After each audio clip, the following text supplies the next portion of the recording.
The best place to hide the truth is in the pages of a book.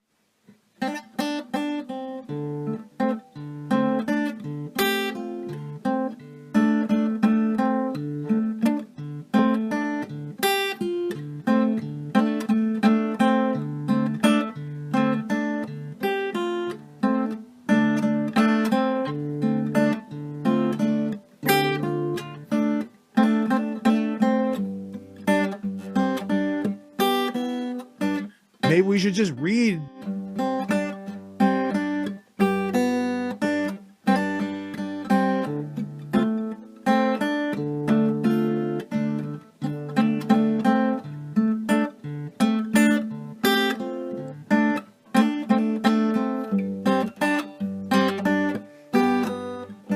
Maybe we should just read.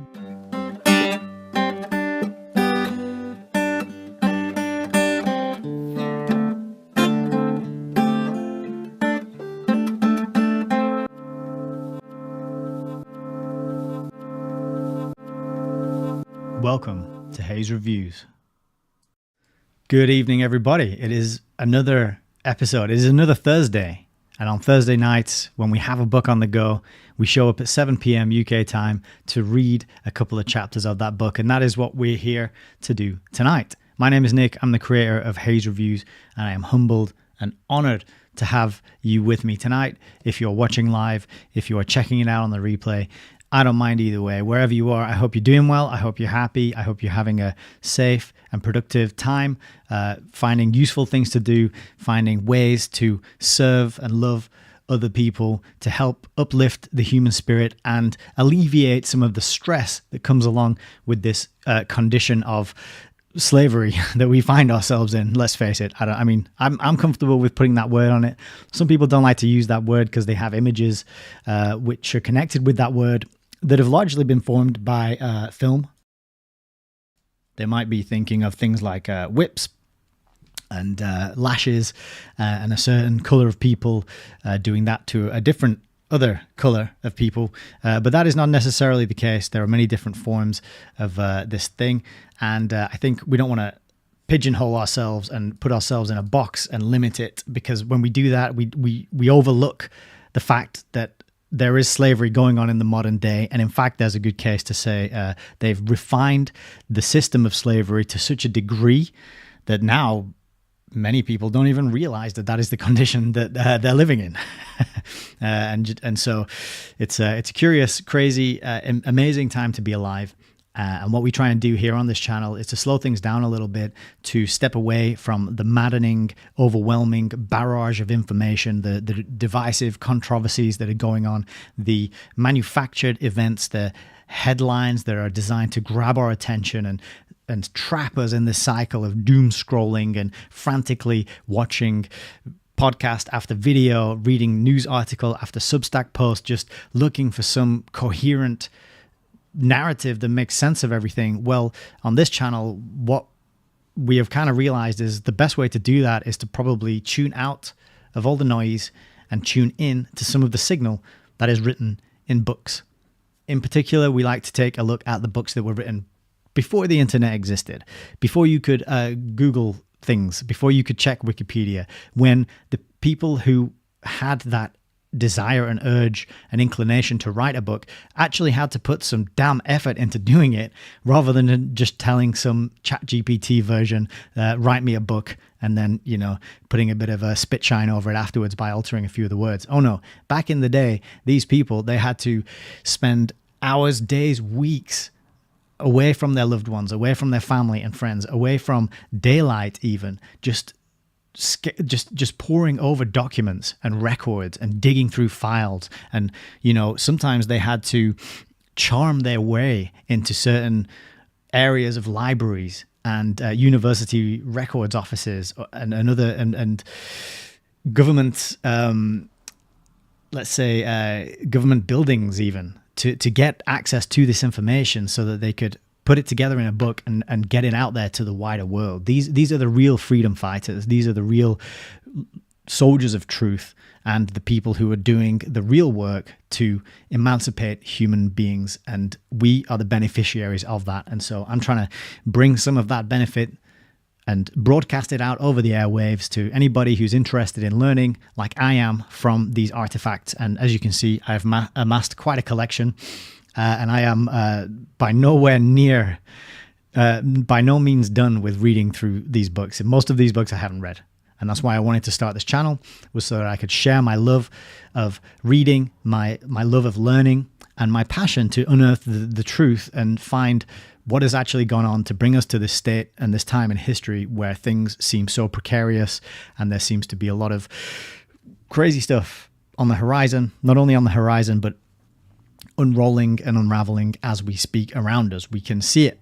We can see it and feel it, in fact, driving a wedge between families, maybe marriages, maybe relationships, friendships, maybe working partnerships. Maybe people have lost careers. Maybe people are watching their culture and society degrade and disintegrate before their very eyes. And it's hard to fathom the complexity of all this stuff.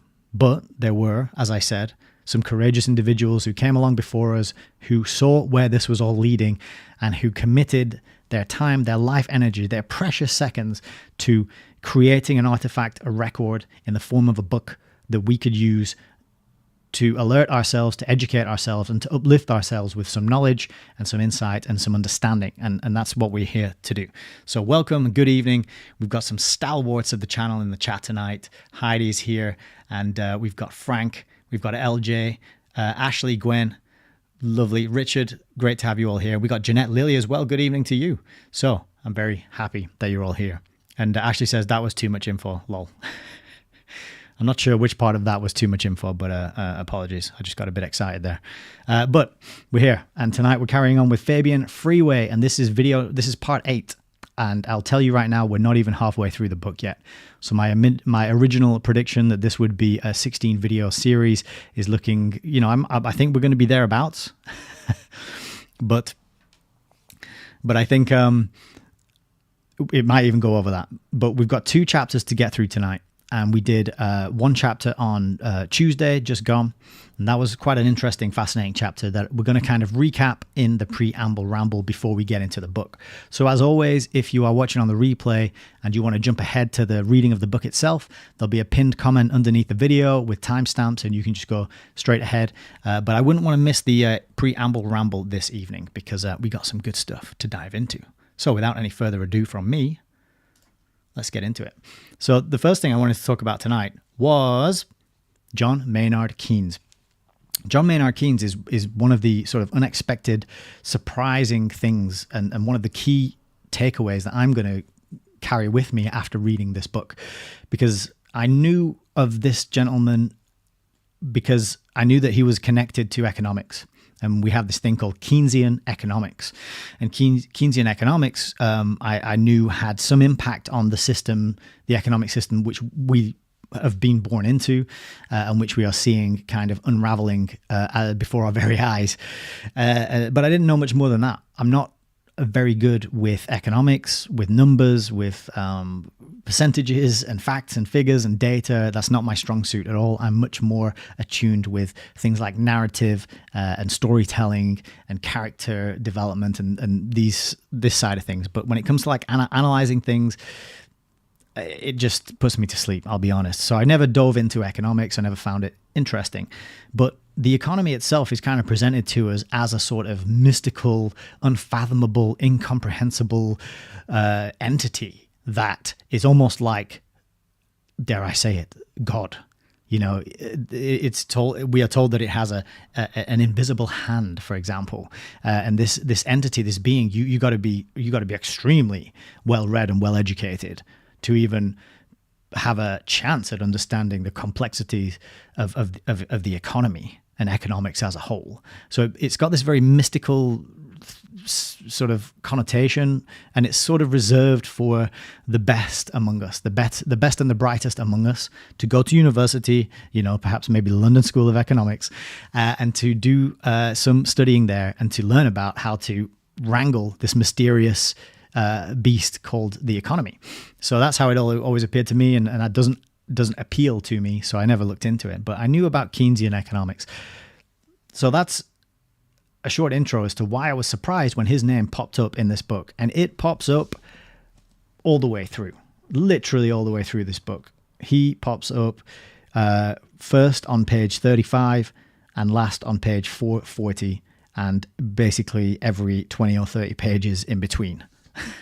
An absolute key figure. So I started to look into John Maynard Keynes, and, as I so often do, I check Wikipedia as a first port of call to find out what is it that I'm supposed to think about this guy. And there's quite a lot of stuff on here, which I think is quite telling. So I thought we would start today with a little sort of recap of who Keynes is, and learn a little bit about him, because he's one of the main persistent characters throughout this story. I shouldn't say character; he was a real person, but you know what I mean. So let's do that. He was a baron, okay, and a lord, and he was one of these people, a little bit like Bertrand Russell, where you never really hear him referred to as Lord Keynes or Baron Keynes. You don't hear to Bertrand Russell too often referred to as Lord Bertrand Russell. Alan Watt is one of the few people who does do that and reminds us of the background of these people. And I think that's been done deliberately. I think the Lord and the Baron has been dropped deliberately in most cases to try and make them seem a little bit more on a level with the average Joe and Jane in the street, the average sort of working class, everyday person going about their business, right? But actually, he was a lord. He was a baron. He was from this aristocratic class, this upper crust of high society sort of people. And he was an English economist and philosopher whose ideals fundamentally changed the theory and practice of macroeconomics and the economic policies of governments. He was originally trained in mathematics. His ideas, which were reformulated as New Keynesianism, are fundamental to mainstream macroeconomics. So that's the present tense. His ideas are fundamental to mainstream macroeconomics. And I don't know about you, but I'm not feeling too much confidence in the mainstream macroeconomic situation that we find ourselves in this day and age. It seems to be that the price of everything goes up and the income that we are all able to earn goes down. That seems to be the fundamental situation that we're in. But he is known as the father of macroeconomics, so large part to play in this situation. By the late 1930s, leading Western economies had begun adopting Keynes' policy recommendations. Almost all capitalist governments had done so by the end of the 2 decades following his death in 1946. So it's very much linked to capitalism. The capitalist governments adopted his ideas. When Time magazine included Keynes among its most important people of the century in 1999, it reported that, quote, his radical idea that governments should spend money they don't have may have saved capitalism. This is a really absolutely critical key point that I will refer to again in a moment. But that was what Rose Martin asserted in this book, was basically what Keynes offered, what he brought to the table was, hey, governments, why don't you spend money you don't have? Why don't you, in other words, get your entire population into debt? And now we are told that every country in the world has this massive spending deficit, and that our children and their children and their children's children's children are going to be paying this off. In other words, it's slavery. It's slavery by debt, isn't it? So that was his major contribution. Keynes was also a civil servant and a director of the Bank of England. So he was into his central banks. He directed the Bank of England. And he was a civil servant, so I'll let you fill in the blank about what you associate with the civil service. He was from an upper middle class family. His mother was a local social reformer, so already into the sort of socialist leanings and radical and revolutionary ideas of the left, let's say. Keynes received considerable support from his father, including expert coaching and financial help. Keynes' mother made her children's interests her own, and according to Skidelsky, quote, because she could grow up with her children, they never outgrew home. So it sounds like he was quite looked after and protected and cared for and worshipped by his parents. A lot of support, a lot of time, a lot of effort and energy and finances and resources going into this young man. In January 1889, at the age of 5.5, Keynes started at the kindergarten of the Perse School for Girls for 5 mornings a week. Then, later in life, he experienced, and I'm sure this is not connected, but maybe it was, he experienced the first love of his life which was a man named, or a boy, I guess, named Dan Macmillan. Let's have a look. I don't know. So this is in 1991. He went to Eton. Okay. 1897, he went to Eton.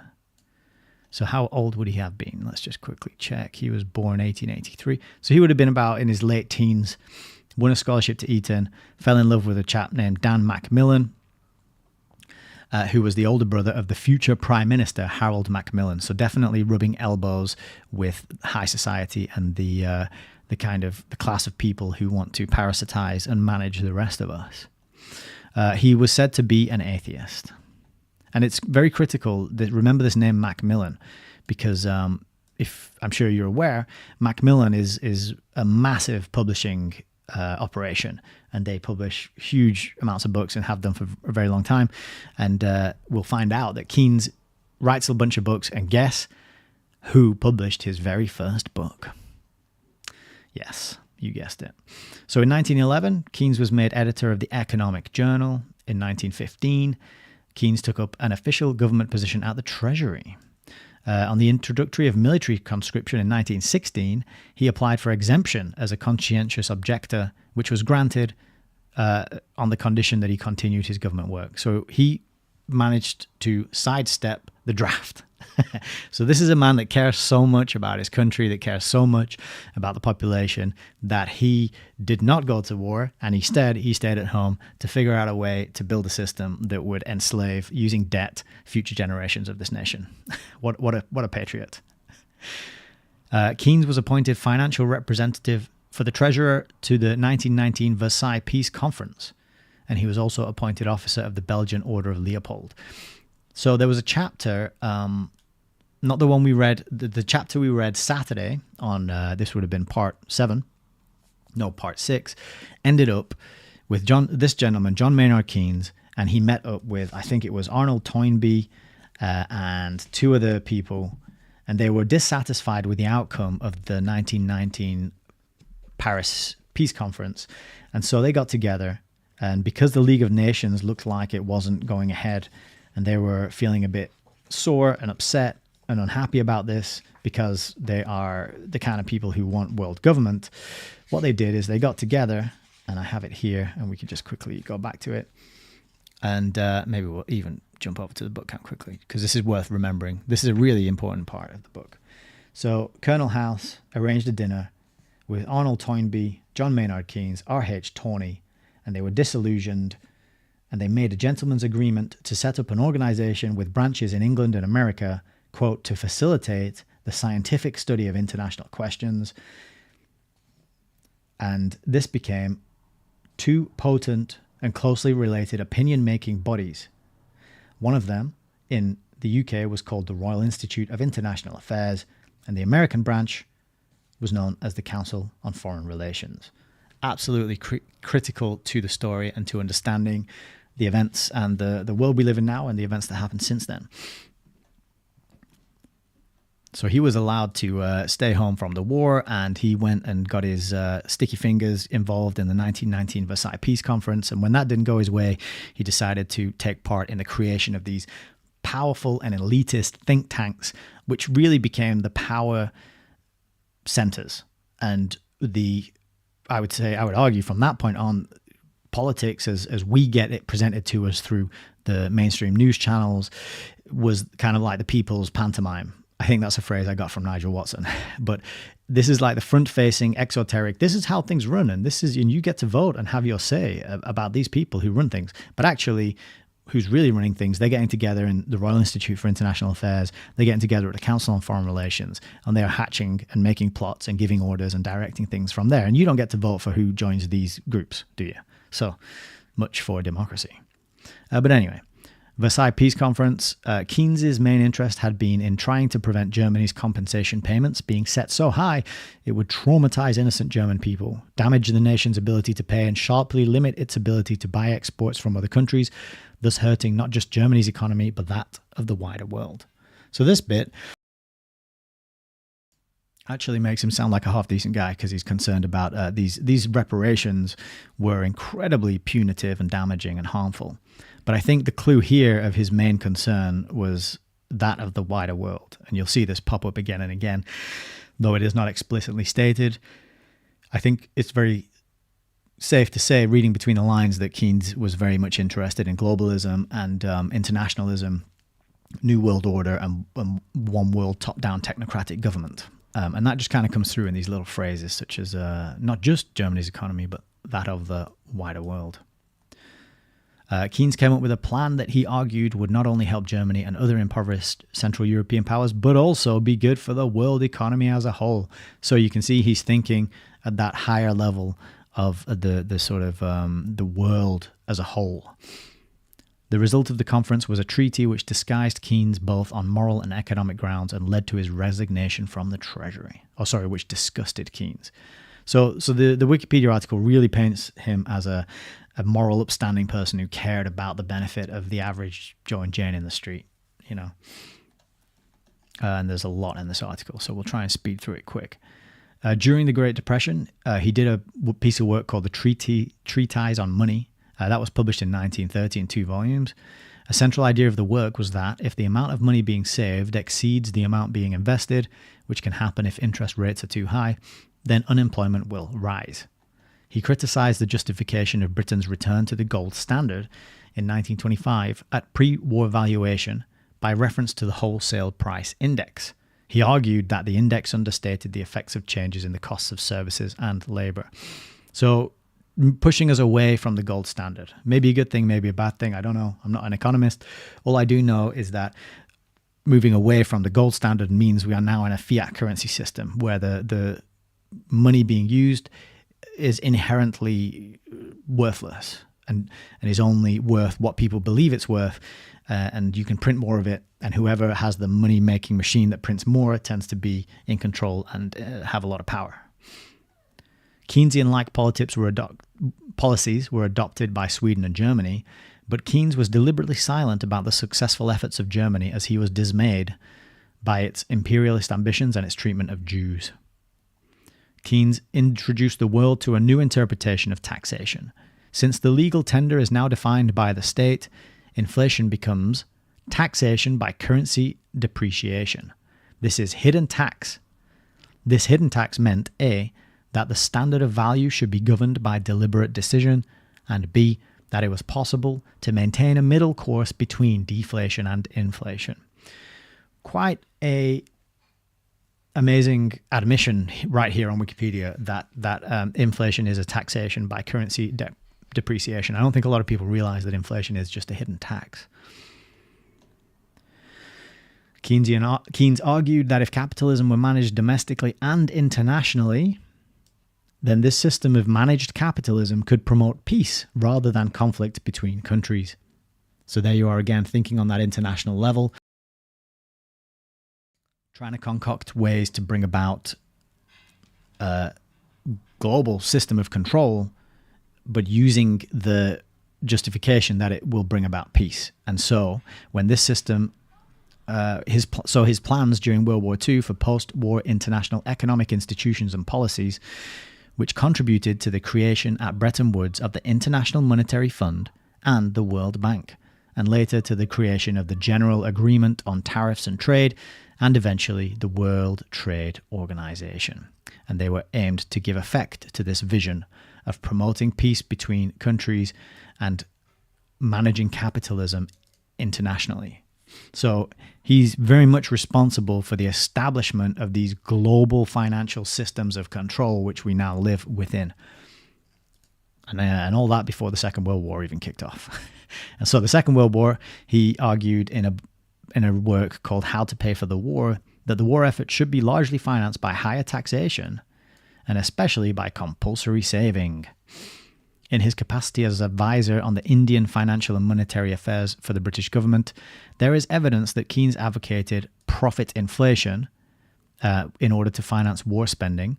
This deliberate inflationary policy, which caused a 6-fold increase in the price of rice, contributed to the 1943 Bengal famine. Now, this link between Keynesian economics and socialism and communism and famine, that is a theme which is very important to bear in mind because it runs through a lot of these sort of topics and this part of history. Keynes was heavily involved as leader of the British delegation and chairman of the World Bank Commission in the mid-1944 negotiations that established the Bretton Woods system. He proposed the creation of a common world unit of currency, a world central bank, and the International Clearing Union. So, absolutely critical figure in the building of these worldwide financial instruments that are used to enslave people and to rip off poorer nations. It's really borne out. History has borne out the thing I just said there. According to Hayek, it was as if Keynes had been raised to sainthood after his death, and that people refused to allow his work to be questioned. And I'm kind of this raised to sainthood aspect sort of also applies to other characters that we're learning about in this book, Fabian Freeway, the Sidney and Beatrice Webb, George Bernard Shaw. These people still have buildings named after them. Their books are still widely read and circulated. H.G. Wells is another one, still looked up to, still considered to be intellectual heavyweights, still having publications named after them, for example, despite the fact that they were elitist, eugenicist, racist, arrogant, prideful maniacs. Okay, skipping on a little bit. I think we got a bit more down here. Oh yeah, Keynes was a supporter of Zionism, serving on committees supporting the cause. So there you go. That's another little tidbit about him, relevant to the unfolding of events since October up to the present day. Okay, scroll down a little bit. Personal life. His early romantic and sexual relationships were exclusively with men. And there's Daniel Macmillan again. And it says, Keynes' relationship and later close friendship with Macmillan was to be fortunate, as Macmillan's company first published his tract, Economic Consequences of the Peace. Yes, how fortunate indeed. Then in 1921, so he in his late 30s, he falls in love and marries a well-known Russian ballerina, which is quite a sudden U-turn, isn't it? After a whole life, well, nearly, not a lifetime, but nearly 40 years spent frolicking around and being interested in men. Strange, interesting. I'd like to learn a little bit more about it. Also very interesting that she is Russian, given the links between socialism and communism and Russia and the history of that system being used and rolled out in the USSR, right? Excuse me. Philosophical and spiritual views. He was influenced by the philosophy of G.E. Moore, who said that states of mind were the only valuable thing in and of themselves, the most important being the pleasures of human intercourse and the enjoyment of beautiful objects. So this is a very solipsist way of looking at things. The most important thing is the state of mind, and if that is true, then presumably the state of mind that is joyful and ecstatic and happy and full of pleasure is the very highest, most valuable thing in the world. And of course, this is a recipe for indulgence and focusing everything on the attainment of happiness and short-term pleasure, which leads to long-term instability, over the decades and generations going out into the future, which kind of suggests why John Maynard Keynes never had any children. And I think you should bear that in mind when assessing and appraising the work and his contribution and his role in all the things that we're discussing. This man didn't have any skin in the game when it came to benefiting future generations. Virginia Woolf, Keynes, and T.S. Eliot discussed religion at a dinner party in the context of their struggle against Victorian morality. Oh, their struggle against morality. At his death, his net worth was just short of £500,000, which is equivalent to about £20.5 million in 2018. And that sum had been amassed despite lavish support for various charities and philanthropies, and despite his ethical reluctance to sell on a failing market. So he managed to get rich, even though he was so generous and kind and giving and philanthropic. Doesn't that just warm your cockles? Political life. Keynes was a proponent of eugenics. He served as director of the British Eugenics Society from 1937 to 1914. As late as 1946, shortly before his death, Keynes declared eugenics to be, quote, the most important, significant, and, I would add, genuine branch of sociology which exists. In 1925, Keynes said, the class war will find me on the side of the educated bourgeoisie. So how about that? Oh, and his arm, he's got a coat of arms here, and the motto is, with me as leader, you will be safe. And then his death, he helped to set up the Bretton Woods system, and it really stressed him out, and he gave him a load of heart attacks. He worked to institute an international monetary system that would be beneficial for the world economy. Tragically, he did die at a fairly young age. His parents both outlived him, which I thought was actually pretty sad. And his wife, the Russian ballerina, actually lived until 1981, which is pretty impressive. Lydia Lopakova.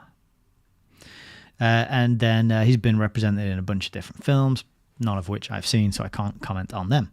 So that's John Maynard Keynes, key figure and thread that runs throughout this book. And when you think about it, it makes sense, because you can't bring in a totally new system without addressing the economy and the economic side of things, right? So they got their man Keynes, and they pushed his books, and they amplified his presence, and they raised him to this level of sainthood, and that is why I think but the curious thing is that if you do a Control F on this page, you really struggle to find mention of any of the Fabian characters who are talked about in this book. So that is a recap of John Maynard Keynes, and I think we'll probably see him again and again as we go forward. So another thing to tell you about is, because of this revelation about John Maynard Keynes, I remembered my friend Nigel Watson and his previous incarnation as a teacher of economics. He's retired now, and he's emigrated to Finland. But I thought, well, you know what? I'm going to test some of the things that I'm learning in this Rose Martin book. I'm going to test them out on Nigel Watson. So I got in touch with him and arranged a conversation, and I had a good 40-minute chat with him there, asking him some questions and to see if he agreed that Keynes and Keynesian economics is being fairly and accurately represented and assessed by Rose Martin. And that was quite a good, powerful conversation. I won't tell you too much about it, but that's over on his channel. He just published it today, and that was really good. It's mainly Nigel giving his insight on the things he's learned based on his career, a whole career learning about and teaching these topics. But the summary of it is basically that he kind of backs up and agrees with Rose Martin's position, despite the fact that none of it is mentioned on Wikipedia. So check that out. That's very much worth as is all of Nigel Watson's work. It's all very good. Common sense, straight talking, no frills. It's like drinking a glass of water instead of having some of these overproduced, well lit, unnecessarily fancy shows out there. This is just a man with a camera speaking from the heart, and I think he has his heart in the right place. So that's one for you to look out for. Bringing it up and getting us ready to dive into the next two chapters tonight. In the previous chapter, we learned about the intercollegiate socialist society. So if you remember, the first part of the book, first 100 pages or so, are all about the establishment of the Fabian Society in Britain. And it was a group that got together. They first met in 1884, and the first 100 pages tell us about who they are, their backgrounds, and why they got into this stuff, and how they drummed up kind of support and got a foothold in British politics, and that whole process. Then the second half of the book, from page sort of 100 onwards to the end, is all about how their influence spread over to America. Because if you remember, the book's subtitle is High Road to Socialism in the USA. And so what we learned about in the last chapter was this group, this society known as the ISS. And I'd heard of the International Space Station, but I had never heard of the Intercollegiate Socialist Society. And so we'll just recap this quickly as well, because I'm not sure it's worth kind of cementing these things in our memory as we go forward, so we can refer back to them and tell other people about them too. So this was a socialist student organization active from 1905 to 1921. Interestingly and critically, the group changed its name to the League for Industrial Democracy in 1921. So what I highlighted that, and I might even just put it in a different color. Let's make it pink. Let's make it stand out, because what I think we're kind of seeing and we're learning is that these systems of control, which go back thousands of years, they kind of look the same throughout history, but they get different labels thrown on them. They kind of get different outfits and rebranded every so often. And just like with the Rockefeller book, we learned that sort of eugenics and social Darwinism kind of that was practiced and celebrated, and that was a respectable, politically correct thing to be openly in support of. Eugenics was, until the World War II happened, and then those people with those sentiments and those ideas, they were like, okay, we're getting a bit of heat now, thanks to the Austrian painter, and so we're going to have to rebrand. And so they rebranded, and it became molecular genetics. It became behavioral genetics, and the study of genetics is what eugenics turned into. So it never went away. It just reinvented itself, rebranded itself, and then carried on happening. And what I've noticed here, and why this stands out to me, is that I think that's what happened with socialism. I think socialism was being pushed by these Fabians, this group, and it was being introduced and spoken about openly. And remember, they had to harbor Russian socialists who were being persecuted in their home country. This was Sidney and Beatrice Webb. I think it was it was Edward Pease and his wife. I think their home was known as Dostoevsky Corner or something, because they were always letting in these Russian socialists to hide there while they were fleeing persecution. And so socialism kind of had a dirty reputation, and people didn't want it. And we're going to learn later that, further down on this page, I think that the first attempts to set up socialist societies were banned, and just totally vetoed and banned, because people recognized what they were really about. And so I think what has happened is socialism has kind of been rebranded and morphed into industrial democracy. And that literally happened in the case of this intercollegiate socialist society. They ran for, nearly 17 years or something, 16, 17 years, at which point they changed their name to League for Industrial Democracy. So think about that. And also bear in mind this year, 1921. What happened in 1921 that prompted this group to rebrand themselves? So the history of this group: supporters of the Socialist Party of America were heartened by the results of the presidential election of 1904, which saw the party's candidate Eugene V. Debs win approximately 400,000 votes.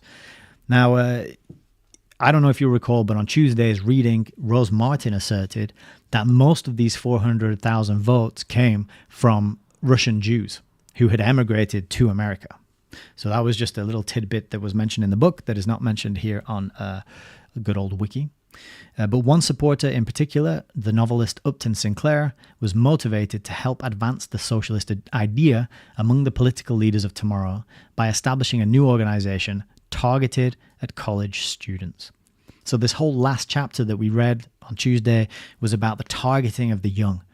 Get them while they're young and idealistic. Get them before they have seen the value of long-term planning and stability and hard work and deferring gratification for a future reward. Get them young, stir them up, point out all the things. Isn't this system terrible? Don't you wish it was more fair? Look at, and really harness that inclination to be good and do good and to see justice and fairness in the world, right? It's a really sinister thing to do, but that is what they did openly through the establishment of the ISS.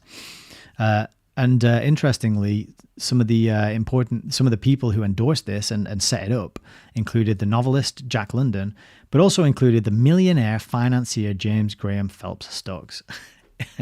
Isn't it curious that millionaire presumably became that way through capitalism, through industry, that he is pushing and advancing and supporting socialism?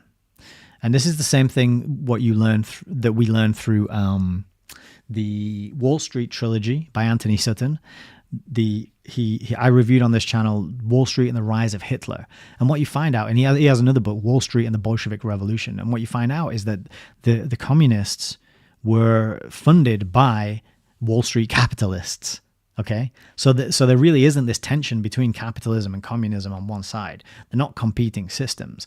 They are both part of the same dialectical system of control used to play off groups against each other while those people carry on sort of unmolested, floating above it all, and the people below never manage to unite and have that like vertical conflict, not conflict, but that vertical revolution. It's always a horizontal revolution, right? And that was that's a shout out to a conversation I had in the comments underneath Nigel Watson's video about vertical conflict versus horizontal conflict, vertical war and horizontal war, and how the horizontal wars are often staged and brought about and manufactured in order to prevent a vertical war from taking place. Okay, I'll just sort of leave you with that image. So curious that the millionaire financier James Graham Phelps Stokes is funding and drumming up and encouraging young college students, impressionable college students, to get into socialism, right? So Sinclair issued a call of the formation of a new organization, and this group was to be called the Intercollegiate Socialist Society. So this is about the origins of the group. And this was the original call, and it says the undersigned are supporting socialism, saying it's a thing concerning which it is no longer wise to be indifferent.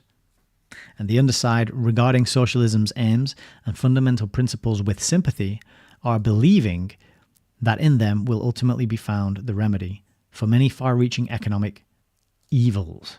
Propose organizing an association to be known as the ISS for the purpose of promoting an intelligent interest in socialism. So just note here the language, believing and evils, because another thread that we're getting from this book is this link between atheism and how socialism kind of became the new religion. And there's often religious language used to describe the people who bought into it and were supporting it, like they would believe in it, and they would characterize the system they lived in as an evil system, the many far-reaching economic evils, and we are the good, we are the righteous people, we are the people who want justice, and we are the noble people, and we believe that this socialism is a cause that will bring about justice in the world. And this was largely enabled by a destabilization of religious and a decoupling of metaphysics from people's educational awareness and understanding of the world, right? So I just wanted to highlight the language there, and it comes up again here. It says that the ISS set goals and that it sought to familiarize students with the inherent evils of the American economic and social system based on laissez-faire policies and promote the establishment of a socialist order. And that quote is from The Life and Mind of John Dewey, which is a 1973 book. But I just thought they didn't even, like Wikipedia or whoever wrote this, didn't even put inherent evils of the economic and social system in quotation marks. They've just written it as though it's a fact that this economic and social system had inherent evils. So I thought that was quite interesting. The development. The ISS organized slowly at first, as chapters were banned in most colleges and universities by conservative administrators who had the power to prohibit establishment of student organizations.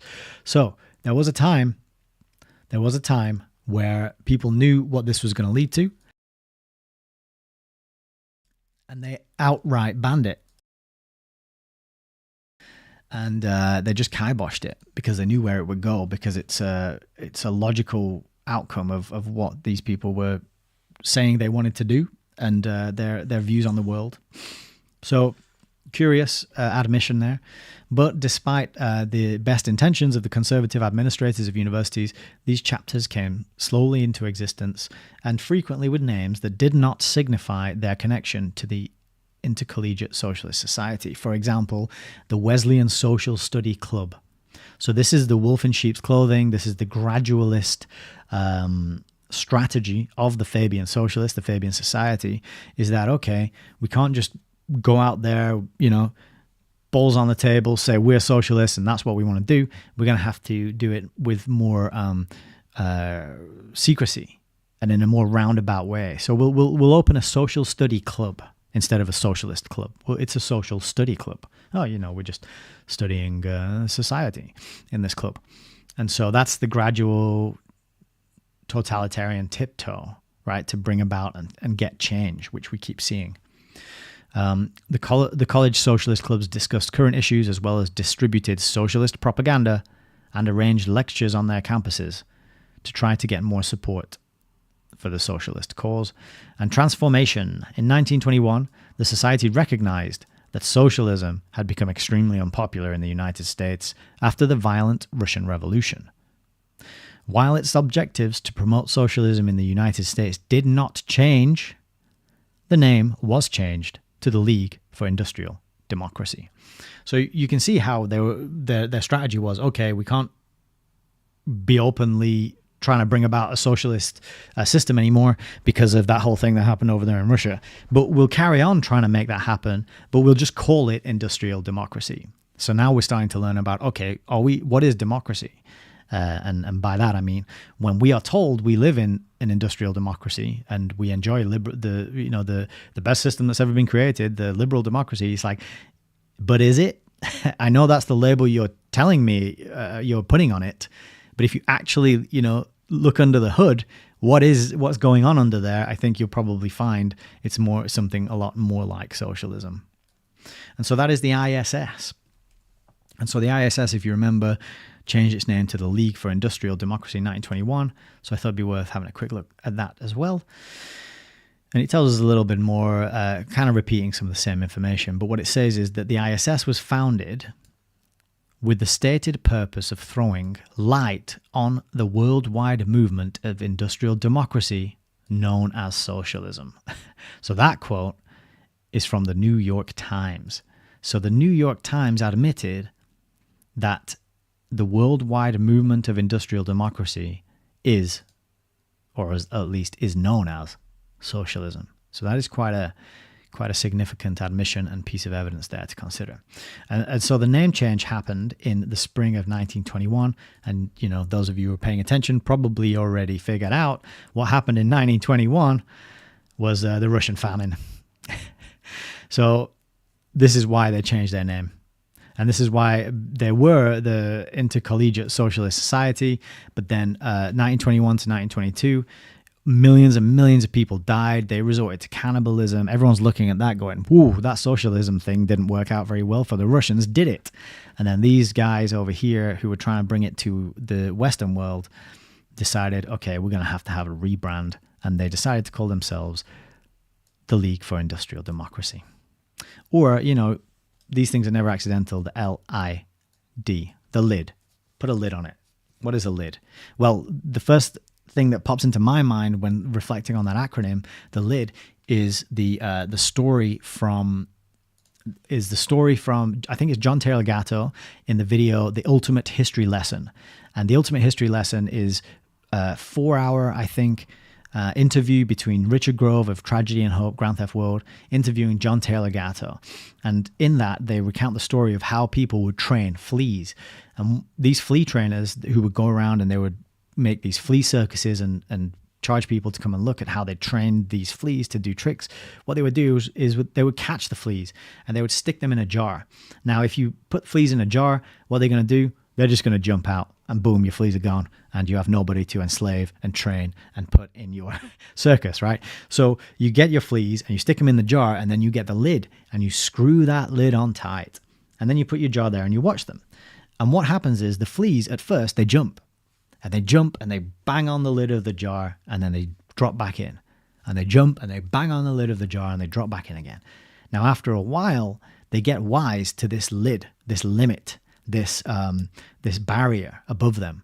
And so you can safely then, at that point, take the lid off and those fleas will never jump higher than the height of that jar. They won't do it because they've learned that there is a lid there and they cannot get past that point and they've tired themselves out banging up against that limit, and you can remove the limitation. They are free to jump out of that jar and go about their merry little flea lives, but they cannot do it and they will not do it because they have been trained and they have been conditioned and they have been manipulated into a false belief, which then holds them enslaved and imprisoned to serve forever in the flea circus, right? So that was just a random tangent there that popped into my mind thinking about this League for Industrial Democracy, this lid that they are putting on society, that they are putting on people to stop us transforming this thing into something better that actually serves people and promotes human flourishing and peace and the realization of our immense potential as a species that has been endowed with the gift of a creative spark and a soul and a spirit and an incredible capacity for love and compassion and kindness and creativity and generosity, right? This is the lid that's been placed over us to stop us ever leaping out to make something like that a reality on this planet. So, LID, lid. I mean, if that is the reason they picked it, that would be absolutely mental. But that's me projecting onto what I read into the word lid there. Anyway, so today's affiliates. So this is an admission that these guys are still going. So today's affiliates for the League of Industrial Democracy, the LID, are mostly anti-communists and focus their energy on democracy building in places such as Eastern Europe, Africa, and Central America, while paying very little attention to its domestic program. Now, the first thought that popped into my head when I read this bit was, why do they not pay any attention to their domestic program? Because it's already been achieved. The system has already been achieved domestically. Sorry, I just had to take a sip there. The ISS, the Intercollegiate Socialist Society, who had to rebrand themselves because socialism led to the death of millions over in Russia, rebranded themselves into the League for Industrial Democracy, successfully rolled out socialism in America, which is what, if you're over there, you're living in now, and have now turned their attentions to other countries because they've achieved it already domestically. That's what I read from from that sentence. And there's student affiliates. And this is a little bit more of the history of it, and just about how the Student League, so they had SLID, which was the Student League for Industrial Democracy. We learned a little bit about that in the previous chapter. And that was merged with the Communist National Student League in 1935, which created the Popular Front American Student Union. And that was activity was dormant until 1946, when the Student League for Industrial Democracy was reconstituted. So it just rebrands and reformulates and gives itself a different label, but it's the same ideology, it's the same purpose, it's the same intention and the same plan underneath the label, right? And so not much else on this one to look at, really.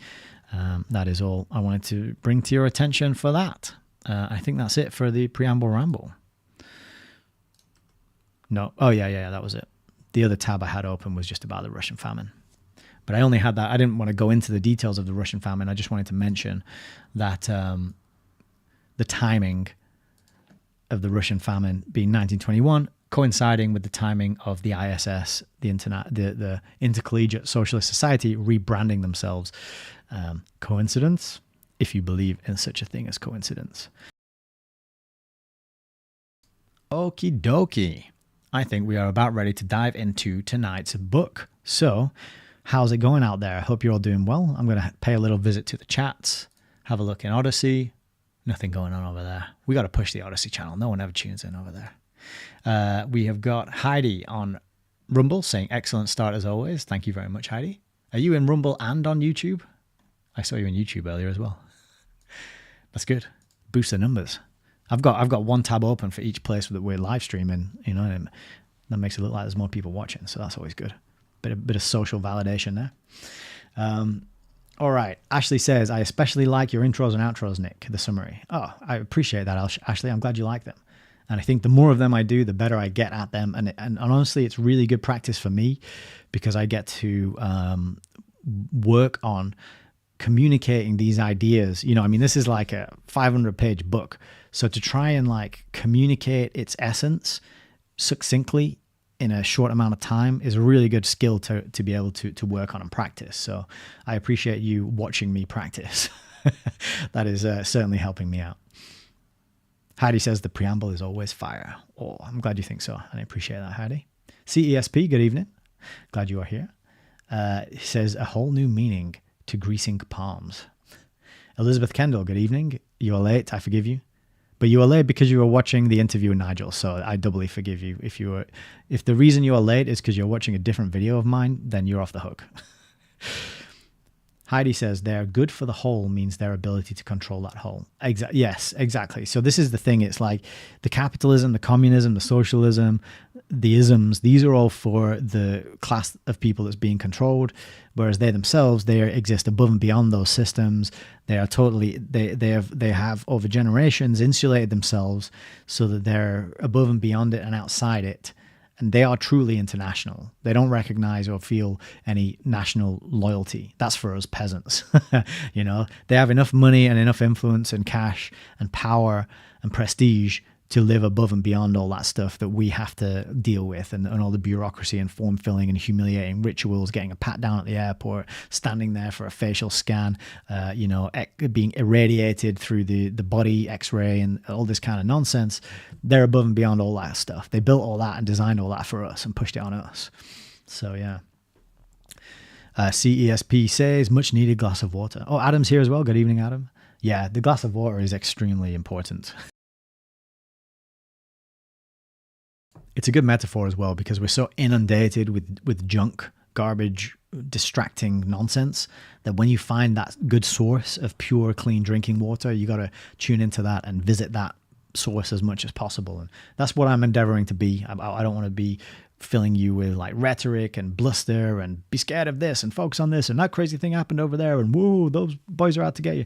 No. I'm trying to, let's tune into actual reality, and the best portal through which to do that, in my humble opinion, is the books. Oh, we got Clarence back as well. Good evening, Clarence. Good evening. You say you are tardy to the party, but you wanted to pop in and say hello. Before you go back and start this book recital from episode 1. Ah, okay. So yeah, you got a bit to catch up on, my friend, but I think you will enjoy it. Top tip, watch on 1.5 speed or 2 speed if you can handle it.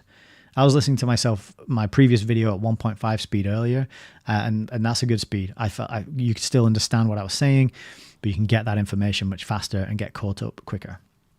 And LJ is wishing Clarence well, saying, you won't regret it if you catch up. No, you will not. This is a fantastic book. So you will not regret catching up and getting familiar with the contents of this book. That is for sure. Hermit Tramp's here as well. We got the UK trucker listening in. I hope if you're on the road today that you are driving safely and your journey is going smoothly, my friend. Very good to have you here. All right. I think that is it for Preamble. Let's pop over to the book cam. So I did say on Tuesday that tonight we were going to do 2 chapters, and I stand by that because these 2 chapters go hand in hand. They share a title. And so I'm not sure what we are in for. I'm not sure what the topic is going to be. But the first one is called The More It Changes. And then chapter 15 is called The More It Stays the Same. So that classic phrase, the more it changes, the more things change, the more they stay the same. You couldn't come up with a better phrase to encapsulate the Fabian group, the Fabian Society's ethos, their agenda, their way of doing things. It's about like gradualism. It's about imperceptible changes, but I feel like it's accelerating. You know, I feel like if Nigel was saying to me in our interview, when he comes to the UK now and he sees the drop in standard of living that's happened over his lifetime, it's staggering how quickly things are changing now. You know, and I think the same for me. I got, my childhood was no smartphones, playing out, climbing trees, getting muddy, digging holes, you know, just outdoors doing stuff, finding stuff to do, being involved in just entertaining myself with no structure or plan or technology or gadget or gizmo.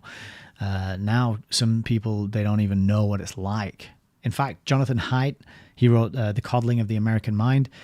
He shared on Instagram today an essay that's been written by a young person who is nostalgic and lamenting the fact that they've grown up in an era with smartphones and smart devices. And part of what she was saying, this young person was saying, I will never know what it's like to flirt and date before using an app and likes on Facebook and whatever apps, you know. And I just thought that is so tragic and heartbreaking. So tragic and heartbreaking. And so that the change in our own lifetimes is so staggering that I feel like it's ramping up and accelerating. But it started with the gradual little step-by-step changes, the imperceptible changes that brought us to where we are today. So that is definitely enough preamble rambling. That was like an hour. So I'll just move the microphone and then we will crack on.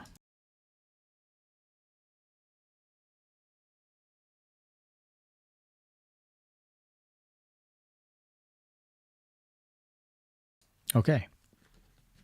Chapter 14. The more it changes. 1. Less than 6 weeks after the formation of the Intercollegiate Socialist Society, the Rand School of Social Science was born. It was named for Elizabeth Rand, who died in July 1905, leaving a $200,000 trust fund to, quote, carry on and further the work to which I have devoted the later years of my life. An ardent abolitionist in girlhood, Elizabeth Rand became an equally ardent socialist in her old age. Wealthy and open-handed, she had been a donor to many obscure socialist publications and schemes in America. Trustees of the fund created under Elizabeth Rand's will were her daughter, Carrie Rand Heron, and her son-in-law, George D. Heron, a deposed Congregationalist minister. Dr. Heron had been the first chairman of the Socialist Party of America, elected at its founders' convention in 1902, and he was one of 2 persons chosen to represent organized socialist groups in the United States at the International Socialist Congress of 1902 in Brussels. Previously, he had been professor of applied Christianity at Grinnell College in Iowa, a unique chair endowed by the same Elizabeth Rand. In 1901, Dr. Heron had obtained a divorce from his wife, the mother of 4 children, and made Carrie Rand his bride in a poetic but unconventional ceremony recognized as binding under the common law of the state of New York. One Saturday evening in May, with the scent of flowers filling the room, George Heron and Carrie announced to a small circle of socialist comrades and to the world at large the accomplished fact of their, quote, spiritual union, the long-standing, quote, marriage of our souls. Next, the host of the evening, Dr. Charles Brodie Patterson, editor of the Arena and Mind, made a brief address. He was followed by the Reverend William Thurston Brown of Plymouth Church, Rochester, whose Annunciation service was described by one listener as a poem in prose.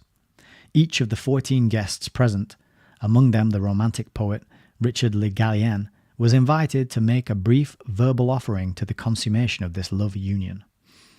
William Maley, National Secretary of the Young Social Democratic Party, soon to be merged into the Socialist Party, declared that the marriage meant, above all, a more complete consecration to socialism. Uplifting as the event may have seemed to sentimental socialists of the period, Dr. Heron's colleagues and neighbors back in Iowa found it both bizarre and shocking. Just 10 days later, the Council of the First Congregational Church in Grinnell recommended that Dr. Heron be dropped from church membership roles, deposed from the Christian ministry, and removed from the teaching staff at Grinnell College, a church-sponsored institution. While the socialist press attempted to depict Dr. Heron as a martyr to his political beliefs, the circumstances of his divorce from a loyal wife and his remarriage without benefit of clergy were the actual reasons for his ouster. Despite the great increase in divorce statistics since the turn of the century, grassroots reaction to such apparently carefree personal behavior on the part of religious or civic leaders remains much the same today as yesterday. Taking a cue from Sidney and Beatrice Webb, with whom they had fraternized at the Brussels Congress, the Herons decided to use the trust fund left by Elizabeth Rand to found a school designed as, quote, an intellectual center for the socialist movement in the United States. The sum available was very much larger than the Hutchinson Trust employed by Sidney Webb to launch the London School of Economics. Moreover, unlike the London School, the Rand School of Social Science was not connected with any accredited university and thus did not feel constrained to dissemble its socialist aims. Its functions more nearly approximated those of the Workers' Educational Association in Britain, which offered courses in socialism to working men and women and trained future trade union and Labour Party officials. After a short while, the Herons very considerately retired to spend the rest of their lives in Italy, where the scandal provoked by their common law marriage could less readily be adduced by the general press to discredit the socialist cause in America. Possibly anticipating their departure, the Herons made Morris Hillquit a co-trustee of the Rand School Fund. Hillquit, born Misha Hilkowicz, was a canny Labour lawyer in New York City who became a chronic aspirant to political office on the Socialist Party ticket. An inspirer and founder of the ISS, Morris Hillquit also helped to found the Amalgamated Clothing Workers Union, which acquired wealth and political power under his leadership and that of Sidney Hillman. Rand School of Social Science always maintained close ties with Amalgamated. To this day, Amalgamated officials still sit on the board of the Rand School, now known as the Tamiment Institute, and serve as officers and directors of the League for Industrial Democracy. There it is, there's the lid. The original board of directors named in the school's certificate of incorporation included Algernon Lee, Job Harriman, Benjamin Hanford, William Maley, Leonard D. Abbott, and Henry Slobodin. All had formally declared themselves to be, quote, in full accord with the principles and tactics of the modern socialist movement in America. Job Harriman, who was born on an Indiana farm and practiced law in Los Angeles, was to be, at various times, the Socialist Party's candidate for mayor and governor of New York and vice president. Algernon Lee and Leonard D. Abbott, whose propaganda efforts dated from the era of the Bellamy nationalist clubs, were among the founders of the ISS. In addition, a three-man advisory committee for the school was appointed. Members were Dr. P. A. Levine, later of the Rockefeller Institute, the first but not the last recorded socialist to penetrate the great private foundation. Hermann Sluter, social democratic editor of the New York Volkszeitung, and Professor Charles A. Beard of Columbia, also listed as a faculty sponsor of the ISS. Dr. Beard, a widely respected historian, eventually renounced the Marxian approach to history after a lifetime as a socialist. By that time, however, he had already produced a number of influential books written jointly with his wife Mary that portrayed the founding fathers as self-interested spokesmen for a propertied clique and deprecated the American Constitution as a class-inspired document. In 1907, the Rand School gave desk space to the ISS in a brownstone house at 122 East 19th Street in New York, site of its present headquarters.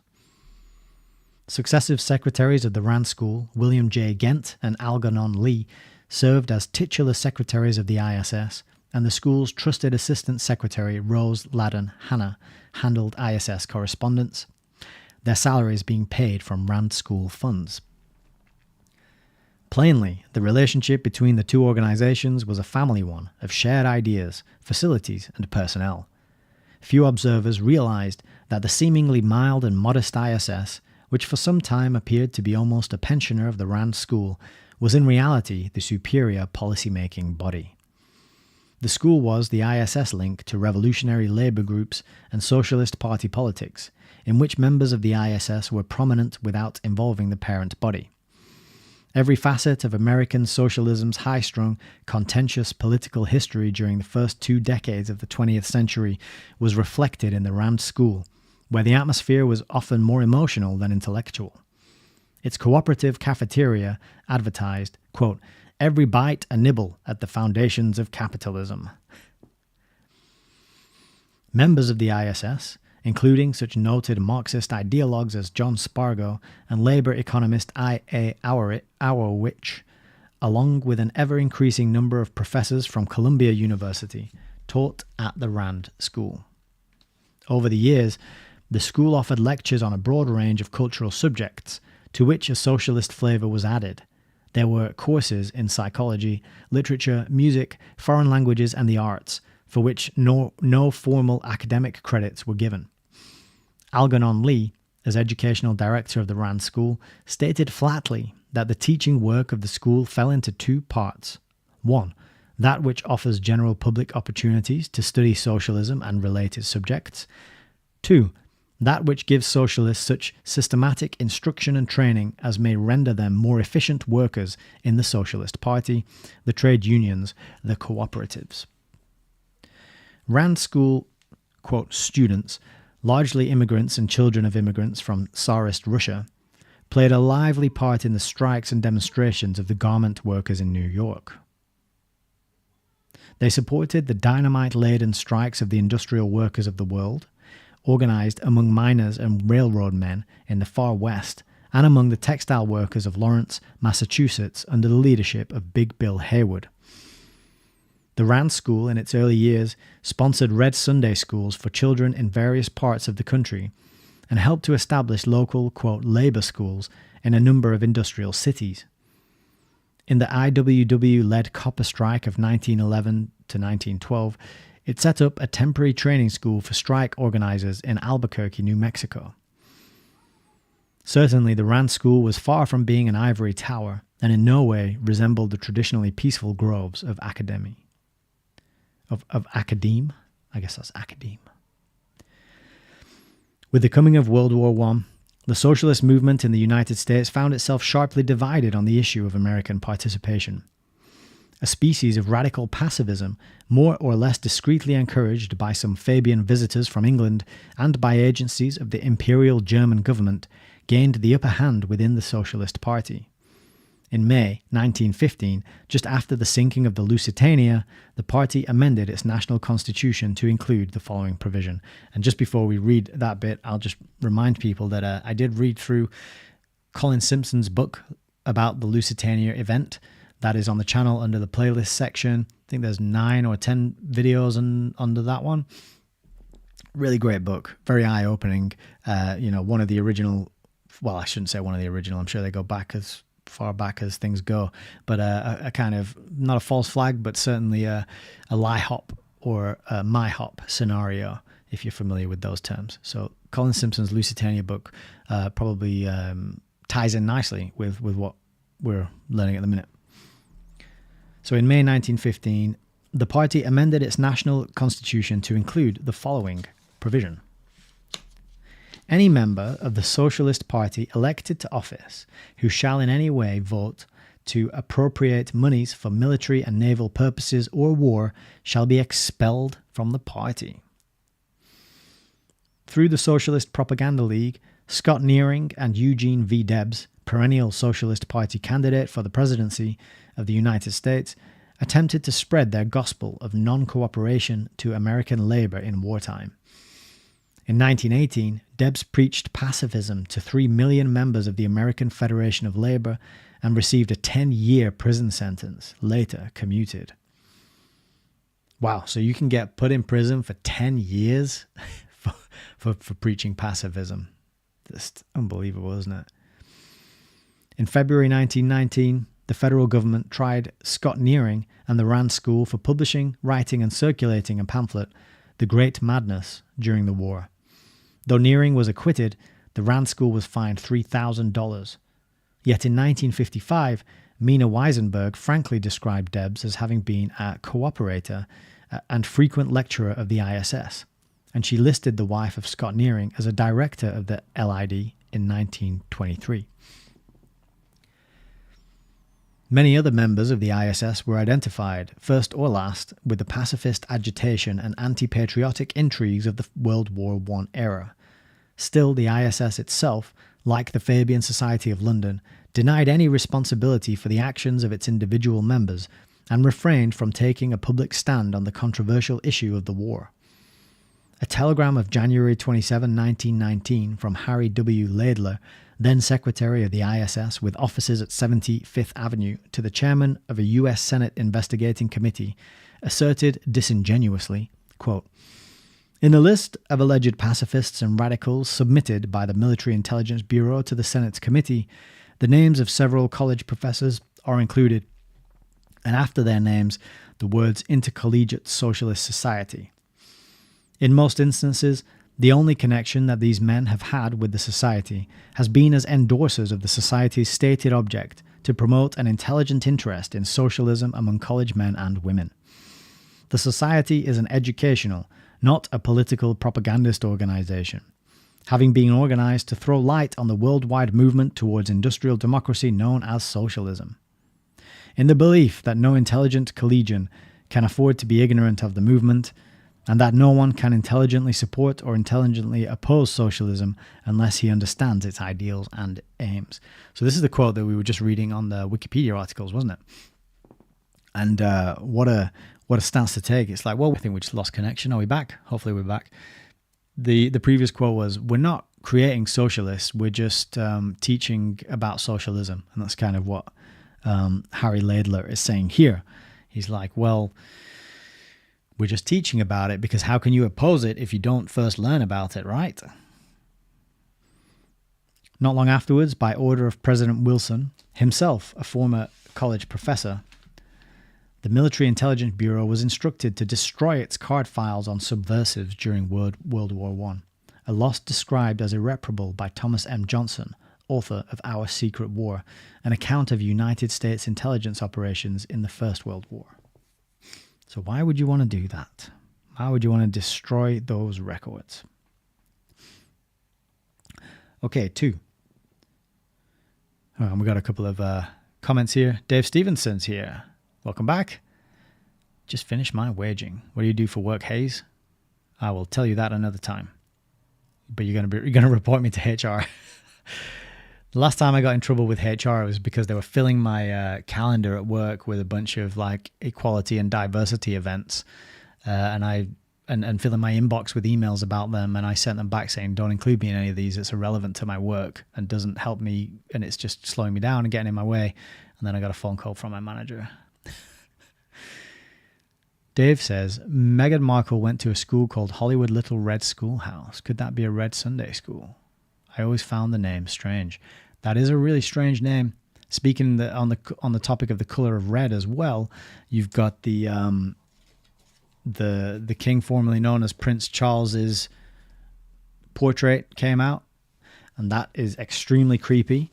Not only is it creepy, but if you mirror it and then flip it upside down, it's even extra creepier. So and then I put that alongside another red book which I found. Do you know what? Shall I just get these pictures up? We'll just do an absolutely uncalled for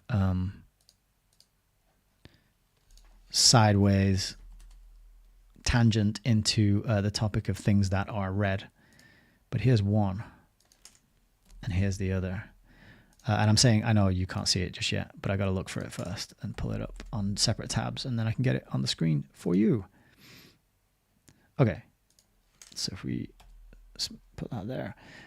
So tell me what you think about these on the topic of red. So she went to Hollywood Little Red Schoolhouse, which I agree is kind of a weird, creepy name. But have you ever seen this before? So this is what parents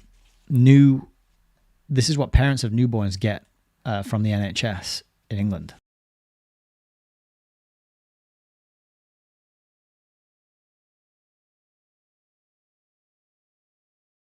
Anything weird stand out to you about that picture? It's just a teddy bear, right? It's just a teddy bear. Yeah, of course, it's just a teddy bear. Nothing strange going on there. Apart from, if you look on the ears and the paws, you got these little swirly things. Could they be sixes by any chance? 1, 2, 3. 1, 2, 3. So is that a double 6, 6, 6, 6, 6, 6? Could it be?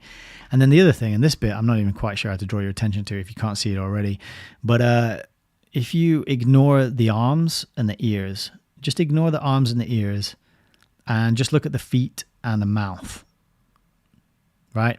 Yeah, the paws. Ignore the paws, ignore the ears, and just look at the feet and the mouth, and just try and zoom in on that central bit there. What is that? Right?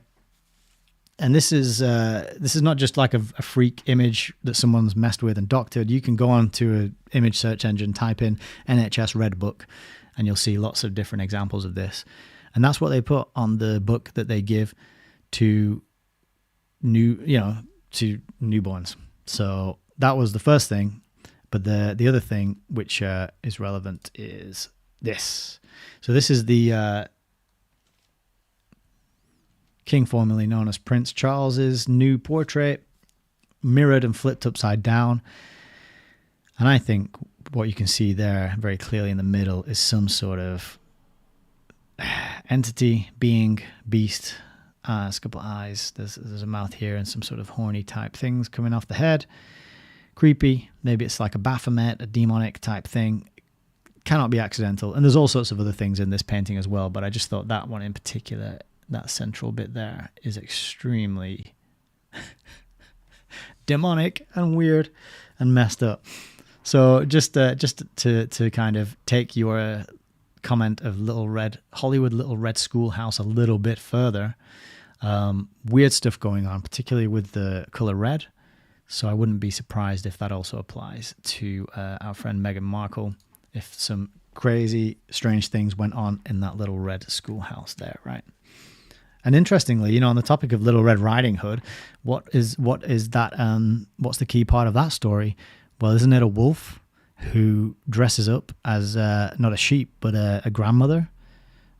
So that's even another link that we've just unearthed there. There's a lot of this going on, and it's not accidental. It's all synchronistic, and all these symbols and things are used deliberately.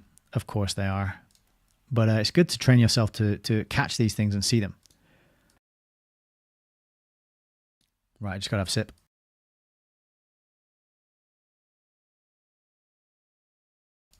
All right, let's crack on. We haven't even finished the first chapter yet for tonight's reading yet, so we got to keep going. Onward, as Owen Benjamin would say. 2. With the outbreak of revolution in Russia, which socialists everywhere believed to be the forerunner of world revolution, the excitement of American socialist circles was intensified. To comprehend the attitude of international socialism towards the Bolshevik seizure of power, it should be recalled that Vladimir Lenin had long been the leader of a minority faction in the Russian Social Democratic Party, a branch of the pre-war Socialist International. With the same topsy-turvy use of language practiced today by Soviet spokesmen, it called itself the majority, or Bolsheviki. Oh, I didn't know Bolsheviki meant majority.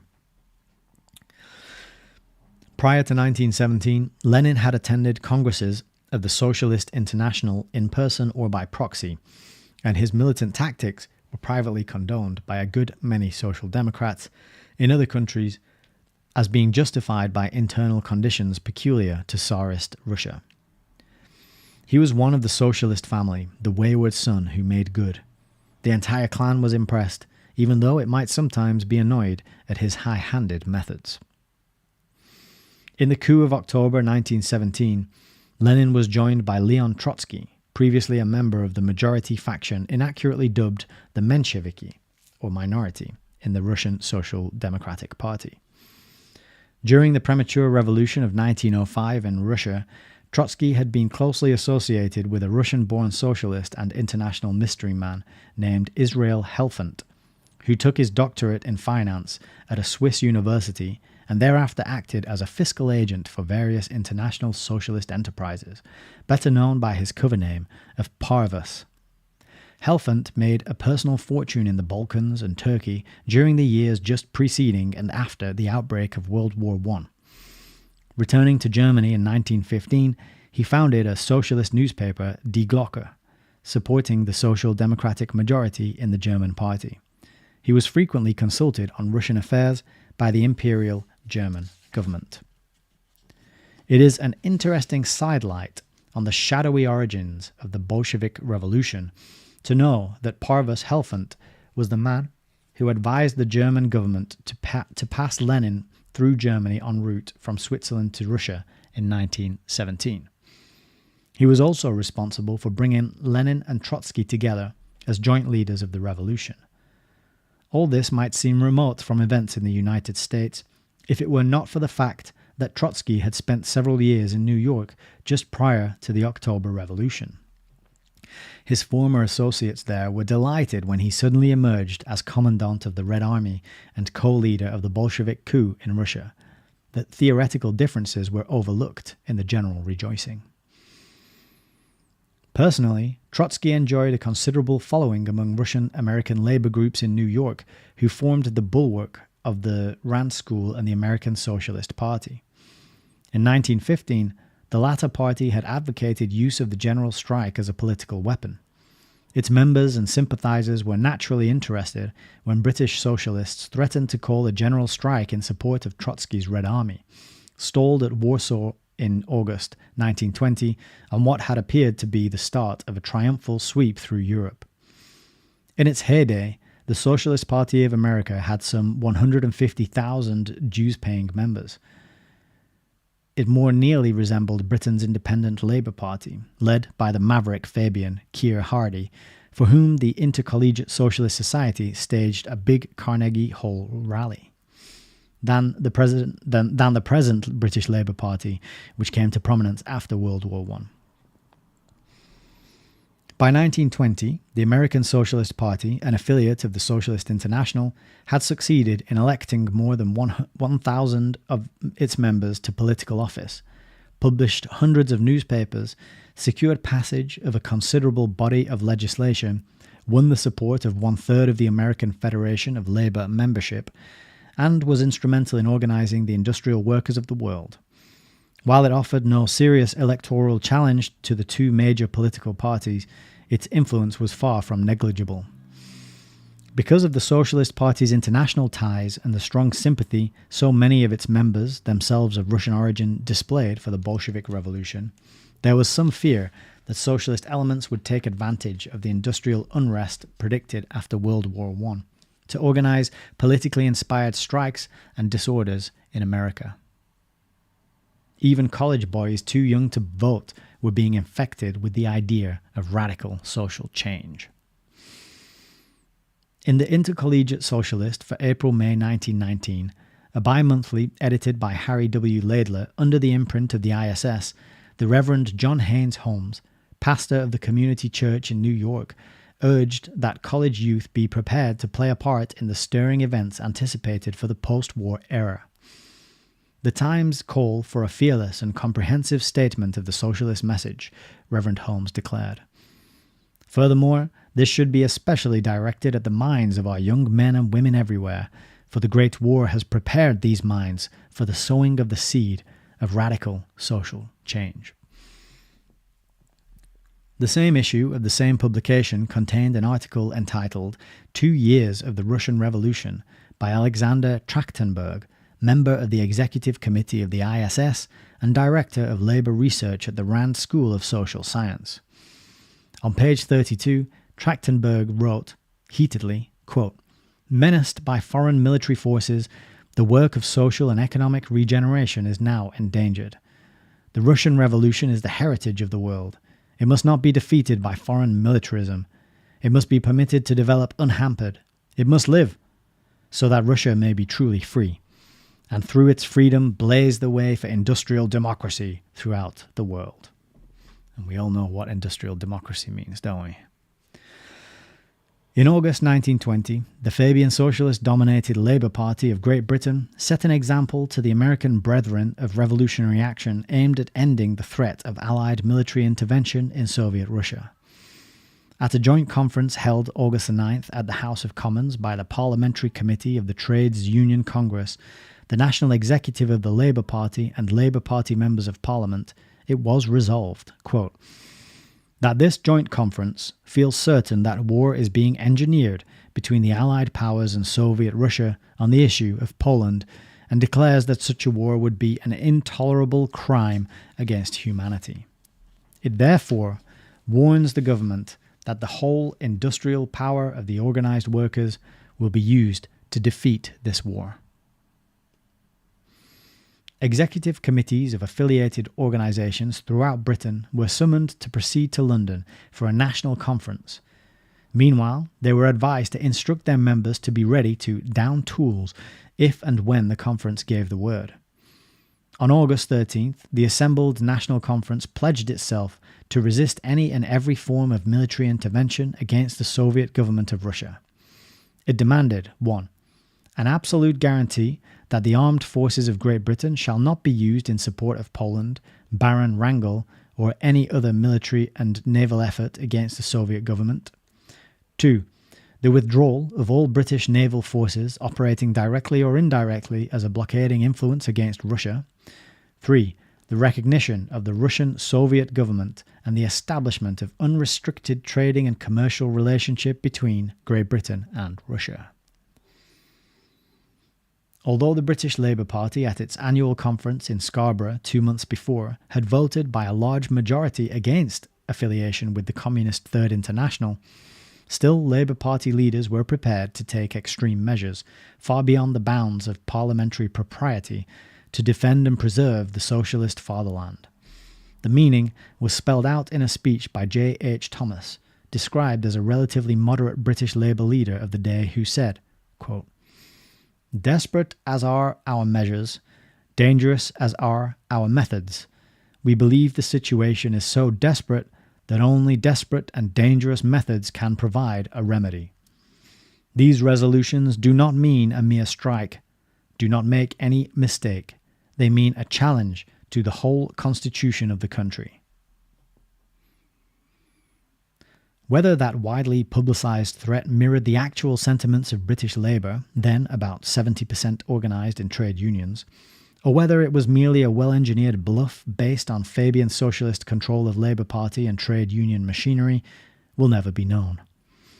If it was a bluff, the reigning Liberal Party government of Great Britain did not venture to call it, and any prospect of Allied military action against Bolshevik Russia speedily collapsed. Lloyd George could not take the risk of even a short-lived general strike in an election year. No wonder Sidney and Beatrice Webb, whose long and patient manoeuvres had made all this possible, were received with royal honours during their visit to Moscow in 1932.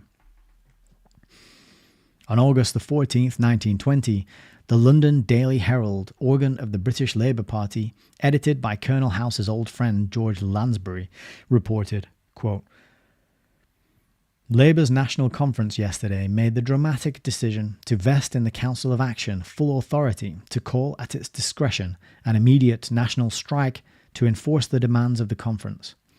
After the main resolution was passed, the delegates stood silent a full minute, then broke into the strains of the Red Flag." It may or may not be noteworthy that the Herald used the expression, "all power to the council." And Soviet is a word that means council. This historic meeting was attended by at least one American observer, Professor Henry Wadsworth Longfellow Dana, formerly of Columbia University and then a lecturer at the New School for Social Research. His glowing account of it appeared on November the 14th, 1920, in The Call, then the leading New York socialist newspaper, under the heading, quote, "Three Revolutionary Trades Union Congresses." In 1920, Professor Dana, grandnephew and namesake of the revered New England poet, was vice president of the Intercollegiate Socialist Society. Signs of intimacy between British and American socialists, and the apparent readiness of both to place the survival of Soviet Russia above any domestic concerns, led the New York State Legislature to expel 5 socialist assemblymen-elect in the spring of 1920. They were disqualified on the strength of their pledges to the Socialist Party, as well as their own personal acts and statements. Legislators complained that the Socialist Party was not properly a political party at all, because it admitted minors and non-citizens to its councils, and because its constitution prohibited members from voting funds for military purposes. Unlike some state legislatures, which are narrowly political, the New York body once maintained an extremely high level of brains and legal talent.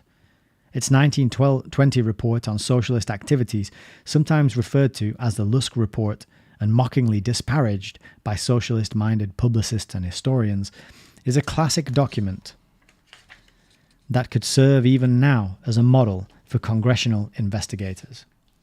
Published under the title Revolutionary Radicalism, it sounded the first sober warning of the danger that international socialism portended for the future of America.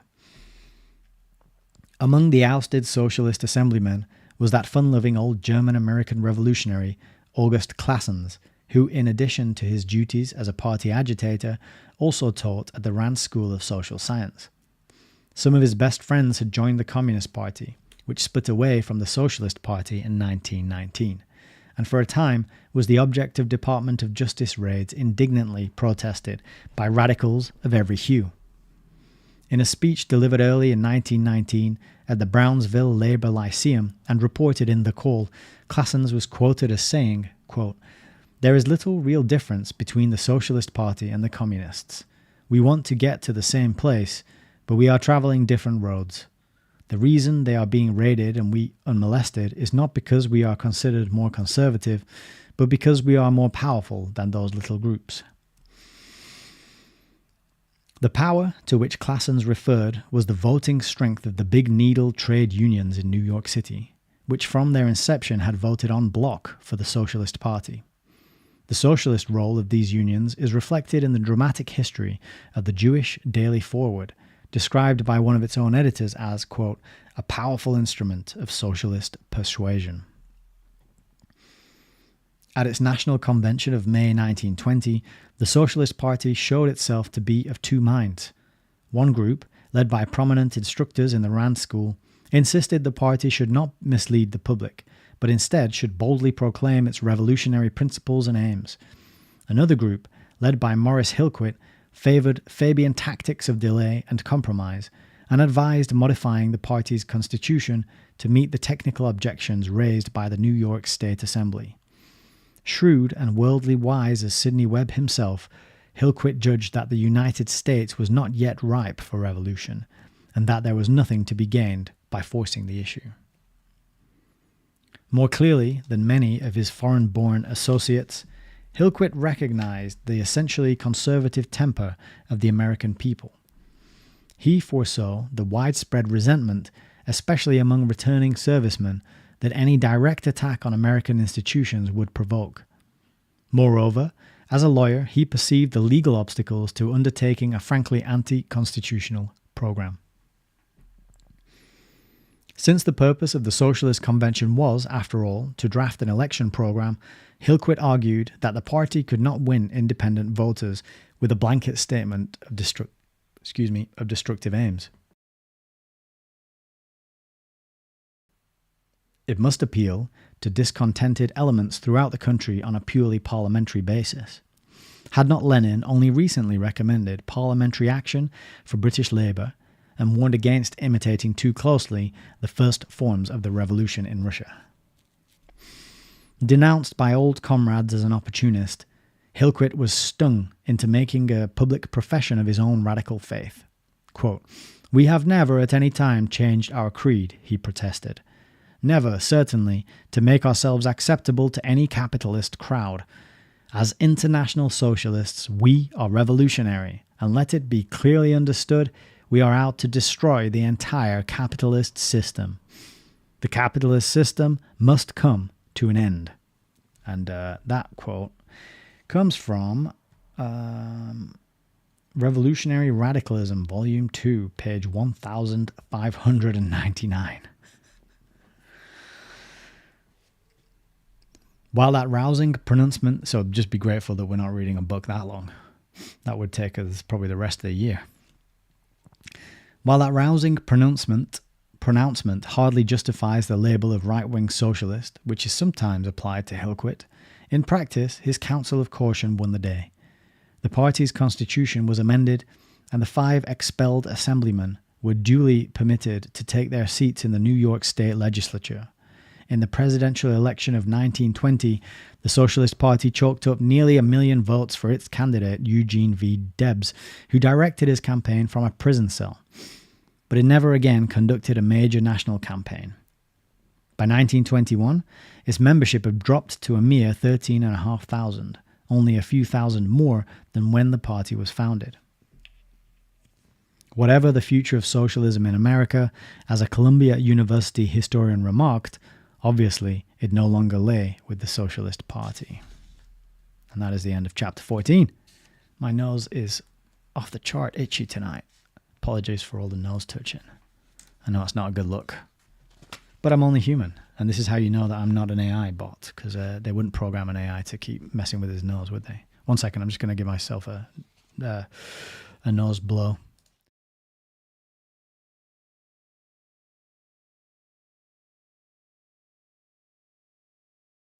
All right, I'm back. I'm here.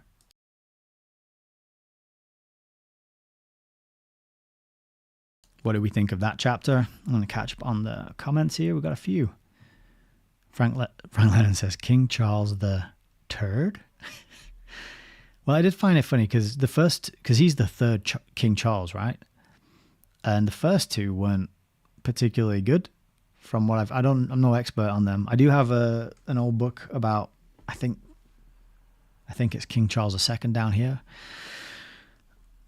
But they weren't popular, I don't think. And so it seems an odd name to choose, right?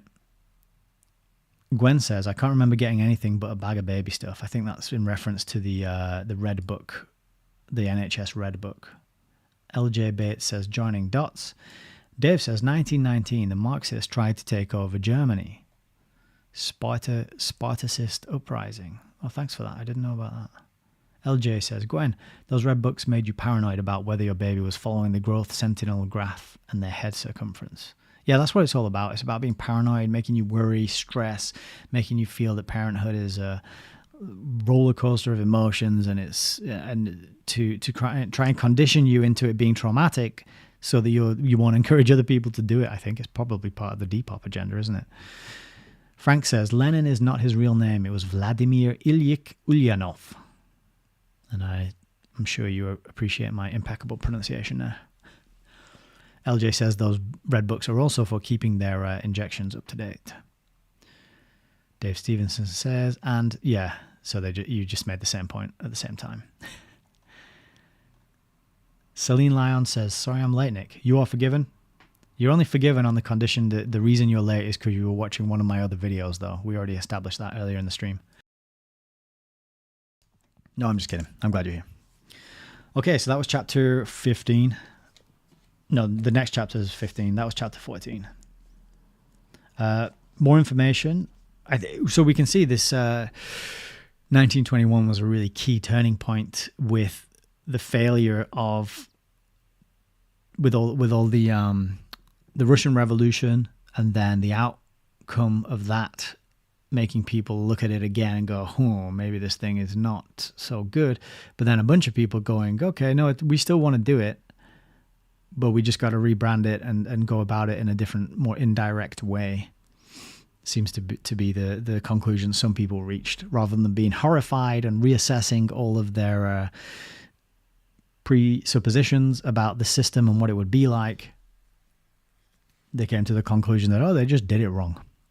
We kind of got a little hint here about the Western capitalist backing of the likes of Lenin and Trotsky and Marx, but she's not focusing in too much on that. So perhaps we could do with reading the Anthony Sutton book at a future point. It's just there over my head. Can you see the red stripe just above my head? There's a green and a blue and a red. It's the red one in the middle there. And it's a pretty short book. We'd probably get through that one fairly quickly in a few sessions, but really data packed.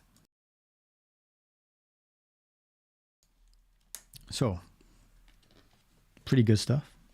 Not quite as juicy, but probably juicier for our American viewers and listeners. We're just kind of seeing how adaptable this ideology is, because it can kind of morph and change shape and go into hiding and rebrand itself, as we've said, and morph and this is what I think is so. This is kind of what I'm starting to see as I'm reading more and learning more about all these isms. whether it is socialism, communism, capitalism, they're all kind of linked together, closely linked together, and very much of the same breed, in that they all require some group of people over here calling itself government, who takes your money or your productivity from you under threat of imprisonment or violence, and doles it out as they see fit and they see best. That's the common thread among all these systems and all these isms. So you can kind of argue till you're blue in the face about which ism is the correct ism.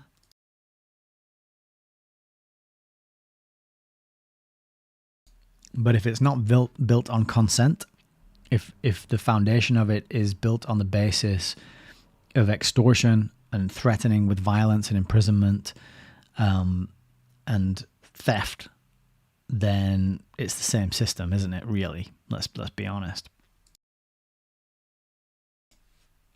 So it's kind of hard to wrap your head around the motivations, though, because they're kind of pointing to the system.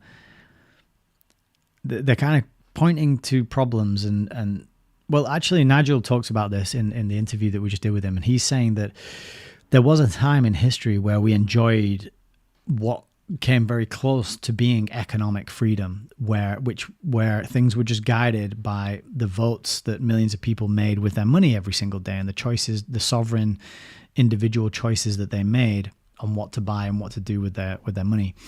And I think whenever you start to try and centralize these things and start to control them from elsewhere, that is when the problem comes in. And I said this on the Amish Inquisition podcast, that for me, I don't have a problem with taxation.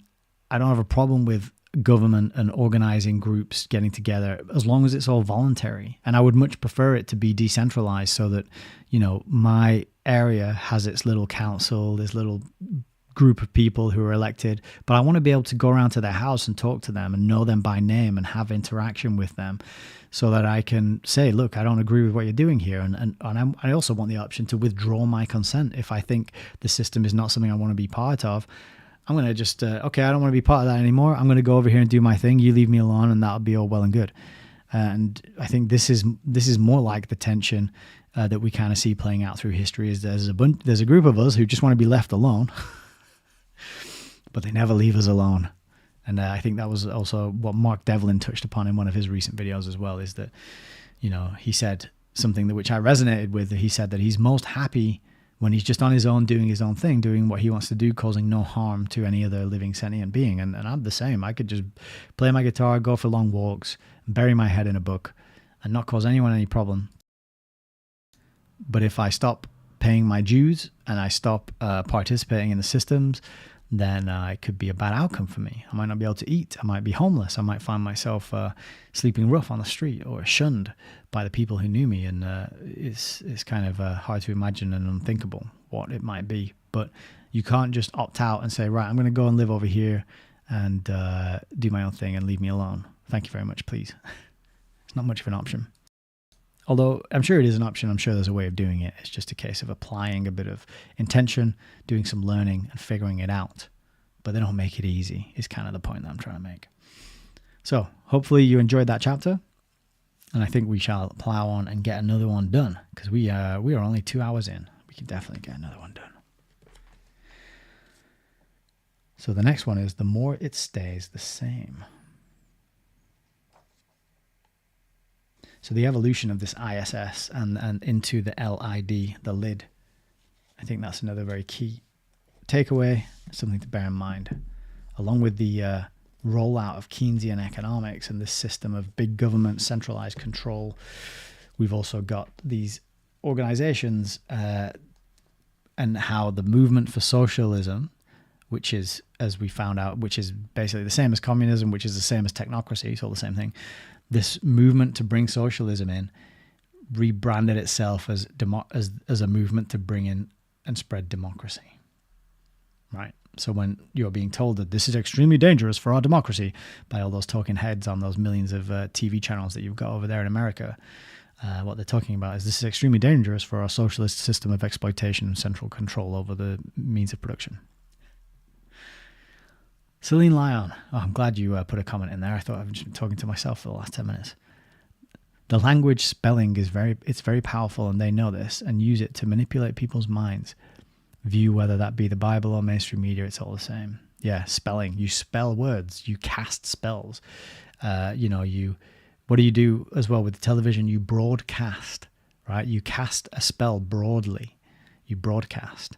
So this language is extremely important. Words we use every single day, we don't look into and question and dive into the meaning and where do they come from. And it's like all the maritime words used in connection with the system of law.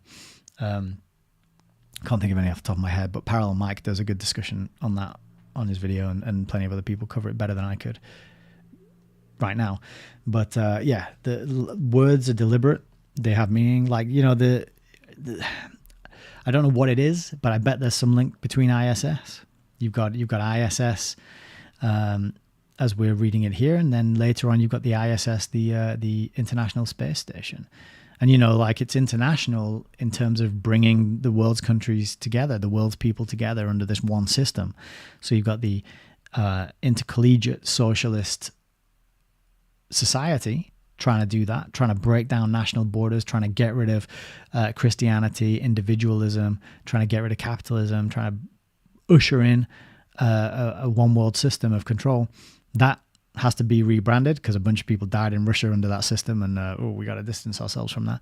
But then later on we get the ISS, the International Socialist Station, the International Space Socialist. So all these things, they're not accidental. They're always connected. And then you've got ISIS, the Greek, not Greek, sorry. I think Isis was an Egyptian goddess, but then you also have ISIS, the terrorist organization.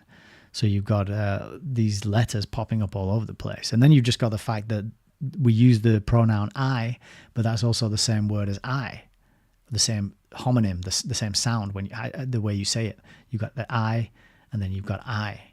And so all these links are extremely important, and you got to kind of switch gears in the way you think to see these links between things. And that's kind of part of balancing the two hemispheres of the brain and not being entirely linear in your thinking, but also be whatever the alternative to linear is, non-linear, I suppose, and see connections between things that are on the face of it separate, because actually everything is connected when you boil it down. All right, let's get back to the book and carry on with chapter 15. Hope that was a nice little interlude. And feel free. Oh, I should check quickly on Rumble and Odyssey just in case.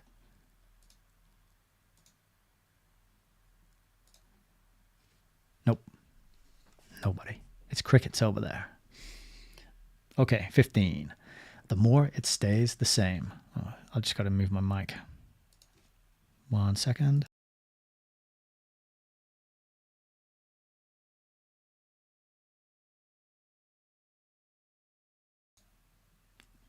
"15. The more it stays the same. 1. In the future, as in the past, the continuing leadership of the socialist movement in the United States resided in America's Fabian society, the polite but persistent intercollegiate socialist society, which changed its name but not its nature in 1921. Discarding the socialist title that by now had become a liability, it called itself the League for Industrial Democracy, the name under which it survives today." And remember, when she says today, she's talking about 1966. This alias implied no break with the destructive philosophy and goals of international socialism. It was rather a device for pursuing them more discreetly at a temporarily reduced speed. Few outsiders connected the term industrial democracy with those archetypes of Fabian socialism. England's Sidney and Beatrice Webb, who had used it as the title for one of their earliest propaganda books. Oh, hang on. I misread that. Let me go back. Few outsiders connected the term industrial democracy with those archetypes of Fabian socialism, England's Sidney and Beatrice Webb, who had used it as the title for one of their earliest propaganda books. The slogan adopted by the LID, quote, "production for use and not for profit," originated with Belfort Bax, another vintage British socialist. It was a handy formula for expressing Marxist aims in non-Marxist language. Although most of its members and friends now describe themselves publicly as liberals, basically the American society remained the same. As ever, its self-appointed function was to produce the intellectual leaders and to formulate the plans for achieving an eventual socialist state in America. Like its British model, the LID proposed to operate from the top down and meet the working masses halfway. Voting power and financial support would come from Labour, which was to be organised as far as possible into industry-wide socialist-led unions, as the socialist-led unions. As the Lusk Committee only vaguely surmised, British socialists, not Russian nor German, had set the pattern for gradual social revolution to be followed in America and other English-speaking countries. The development of an elite and research for planning and control purposes were its primary tasks. Penetration and permeation of existing institutions, indirect rather than direct action, were its recommended procedures.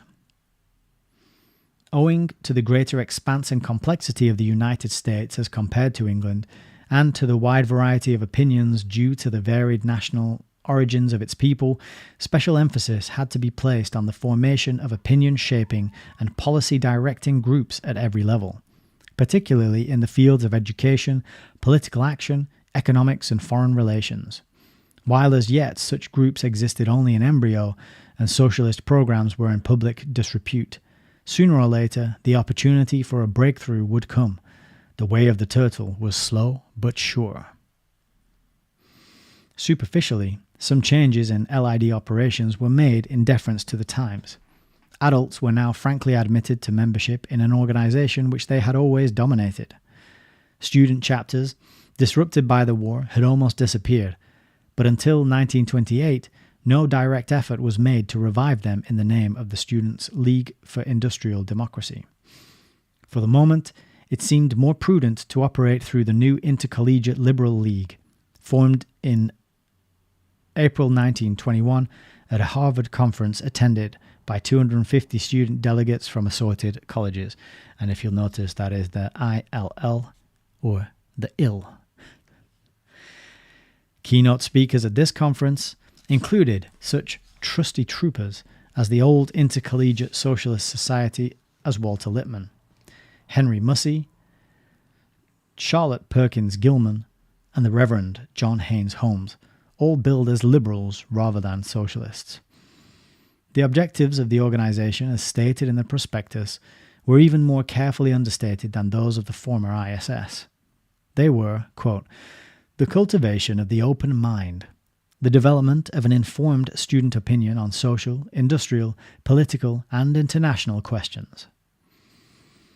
Due to the reassuring tone of the prospectus and the psychological appeal of the word liberal, 3 presidents of leading Eastern colleges actually consented to addressing the organizing conference. In his speech on that occasion, the Reverend Holmes invited students to, quote, identify themselves with the labor world, and there to martyr themselves by preaching the gospel of free souls and love as the rule of life. Vaguely, he predicted a revolution and added, quote, if you want to be on the side of fundamental right, you have got to be on the side of labor. A militant advocate of pacifism during the war, Reverend Holmes had frequently been under surveillance by federal agents. Intelligence sources reported that his speeches were used as propaganda material by the German army in its efforts to break down the morale of American troops. Subsequent meetings of the Intercollegiate Liberal League dealt with what British Fabians of the period often referred to as, quote, practical problems of the day. Speakers were provided through the cooperation of the New Republic, whose literary editor, Robert Moores Lovett, was also president of the LID. Both English and American Fabian socialists responded to the call. In January 1923, the Fabian News of London announced, quote, W.A. Robson has gone to America for about 6 months as a member of a small European mission which will lecture at the leading universities under the auspices of the Intercollegiate Liberal Union. Evidently, a touch of Fabian elegance was needed, for the Liberal League's socialist slip was already showing.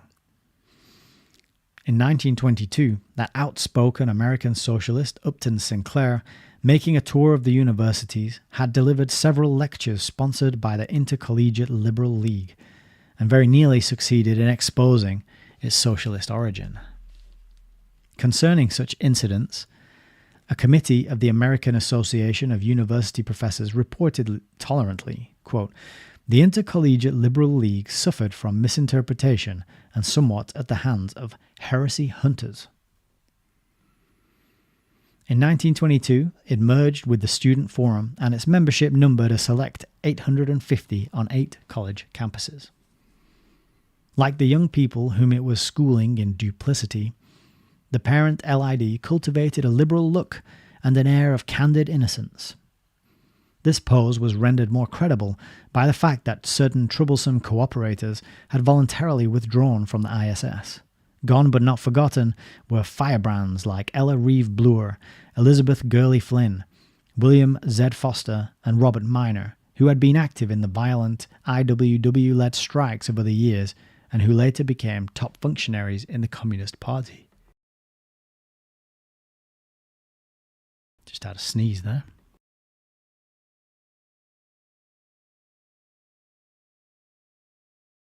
Sneezes rarely come solo, so I'm expecting another one soon. No suspicion of communist ties could be permitted to cast its shadow upon the League for Industrial Democracy, on which the future of the socialist movement in America depended.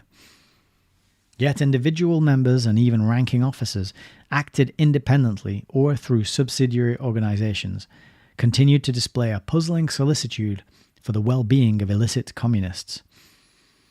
To an outsider, it sometimes looked as if the chief concern of open-minded League members in the 1920s was to procure the survival of the illegal Communist Party, then calling itself the Workers' Party, with whose methods they were officially in disagreement. In this connection, it may be pointed out that the role of the renovated LID was from the start a defensive one. After 1917, both public officials and the American public at large regarded communism very much as anarchism had been viewed in the 1880s and 90s. Since virtually all members of communist parties here and abroad were former socialists, and since a good many avowed socialists had now one foot in the communist camp, the average American could hardly be expected to make much distinction between them. A respectable front was urgently needed. Like the Bellamy clubs of a previous era, the LID was called upon not only to make socialism acceptable under other names, but to preserve the whole social revolutionary movement in this country. Just give me a second, I'm going to have to clear my nose again. It's itching.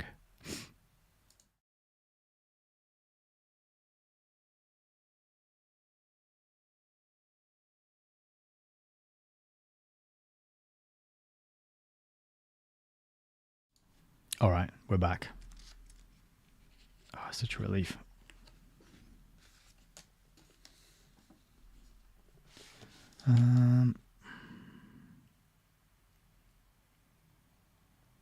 Okay.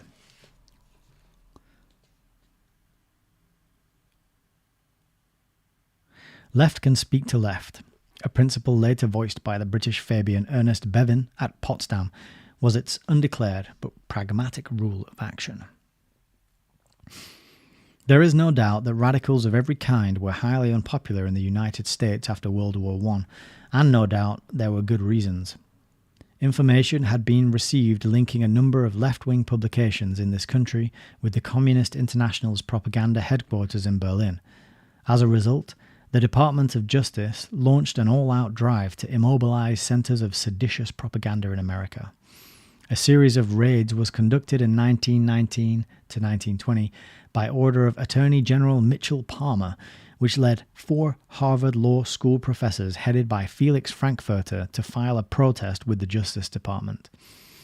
Socialist liberal writers, enjoying themselves hugely, as Walter Lippmann recalls, joined forces to taunt and harass the earnest, if unsophisticated, officers of the law.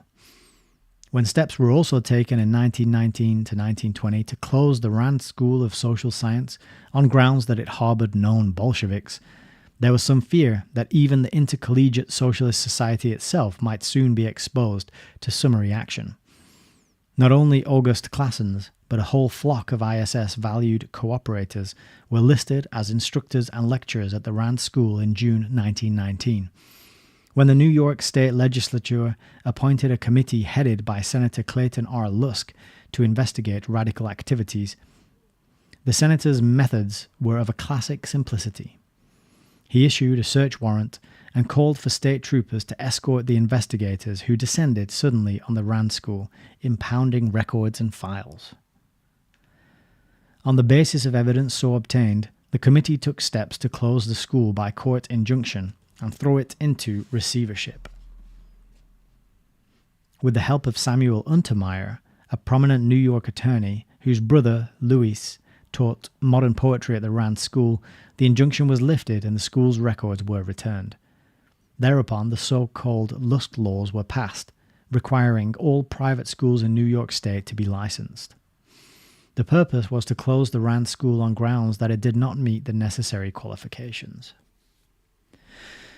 Here, the hidden source of socialist power in New York, hinted at by August Classens, suddenly revealed itself. The attorney for the Rand School, Morris Hillquit, was backed by the mass indignation and voting power of the Amalgamated Clothing Workers and other socialist-led trade unions. Prudently, the Lusk laws were vetoed in 1920 by that happy warrior, Governor Alfred Emanuel Smith, in what has been described as the most brilliant veto message of his career. The episode is significant because it marked the first step in an unholy alliance between the New York State Democratic Organization and the socialist-led Needle Trades Unions, an alliance that was to put Franklin D. Roosevelt into the governor's mansion and eventually into the White House, and bring democratic socialists into the highest councils of government. Governor Smith's veto of the Lusk laws also offered a striking example of the uses of Fabian socialist permeation in America. The technique recommended so warmly by Beatrice Webb, explained so clearly by Margaret Cole, and employed so successfully by British Fabians operating inside the Liberal Party in England. It is a technique of inducing non-socialists to do the work and the will of socialists. No one supposes for a moment that Governor Al Smith was himself a socialist, nor does anyone imagine he drafted that very brilliant veto message personally. Besides being an astute politician of the Tammany Hall stripe, Smith was a devout Catholic layman. To reach him required not only permeation at first hand, but permeation at second hand as well. Excuse me a minute.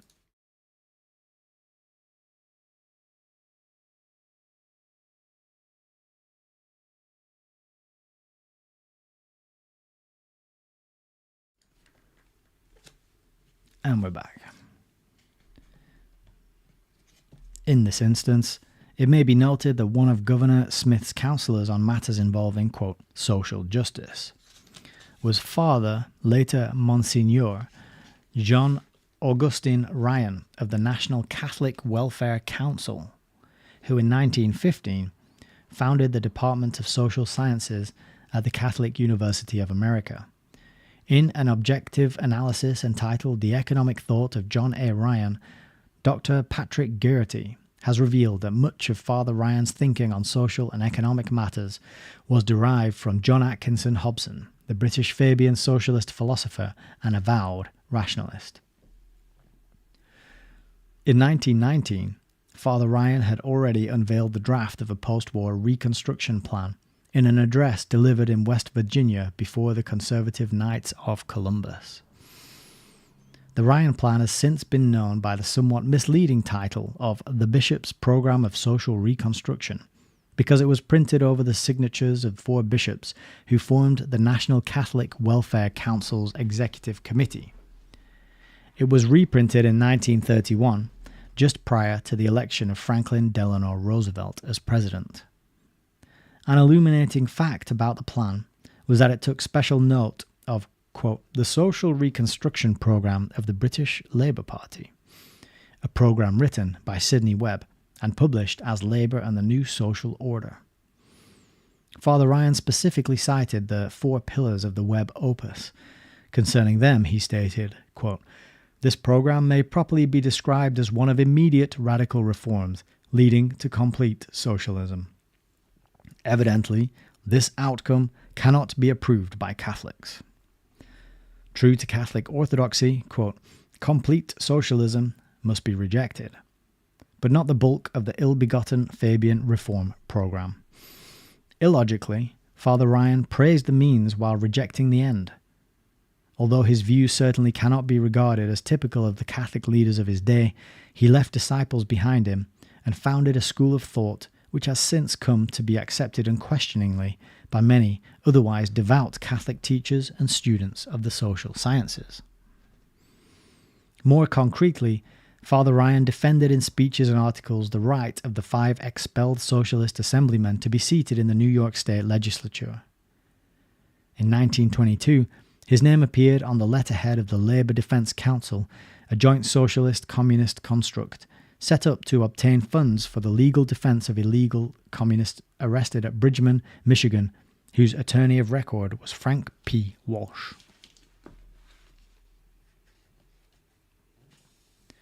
Although controversial Catholic clerics of conservative economic views have occasionally been silenced, somehow John Augustine Ryan contrived to do very much as he pleased. At a later date, he was frankly known as the Padre of the New Deal, and for services rendered was honoured in 1935 with a birthday dinner attended by more than 600 persons. The guests included Supreme Court Justices Frankfurter, Douglas and Black, Secretary of Labour Francis Perkins, Secretary of the Treasury Henry A. Morgenthau Jr., plus a liberal assortment of left-wing trade union leaders, progressive educators, and New Deal congressmen. There is no question that the moral influence of Father Ryan, coupled with considerations of practical politics, led Governor Smith in 1920 to intervene on behalf of the Rand School. In other respects also, Smith anticipated that tolerance for socialist programs and personalities which characterized his successor, Franklin D. Roosevelt. During Smith's campaign for the presidency in 1928, most of his eager supporters scarcely noticed it when he announced, quote, over the radio, that he favored public ownership of public power. The Lusk laws were briefly revived in 1921 under Governor Nathan Miller, but the Rand School continued to operate happily without a license. It even collaborated in opening a summer school at Camp Tamiment, vaguely patterned after Fabian summer schools in Britain. There, New Republic regulars George Soule and Stuart Chase, Mary Austin, Evans Clark, and other LID pundits tutored the humbler Rand School rank and file in socialist politics, economics, and general culture.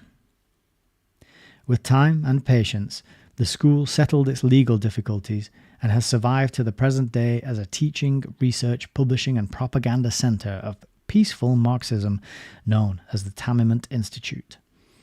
It has lived to enjoy 40th, 45th, 50th, and 55th anniversary dinners, complete with souvenir booklets celebrating old times and old timers. During its lifetime, it has been regularly favoured with visits by leading British Fabians from Bertrand Russell, John Strachey MP, and Norman Angell, to Margaret Bondfield MP, Margaret Cole, and Tony Sender, representative of the International Confederation of Free Trade Unions at the United Nations. While no change in the Rand School's outlook has ever been recorded, so far has socialism been rehabilitated, that the present Tamiment Institute now wears an aura of respectability in some academic circles.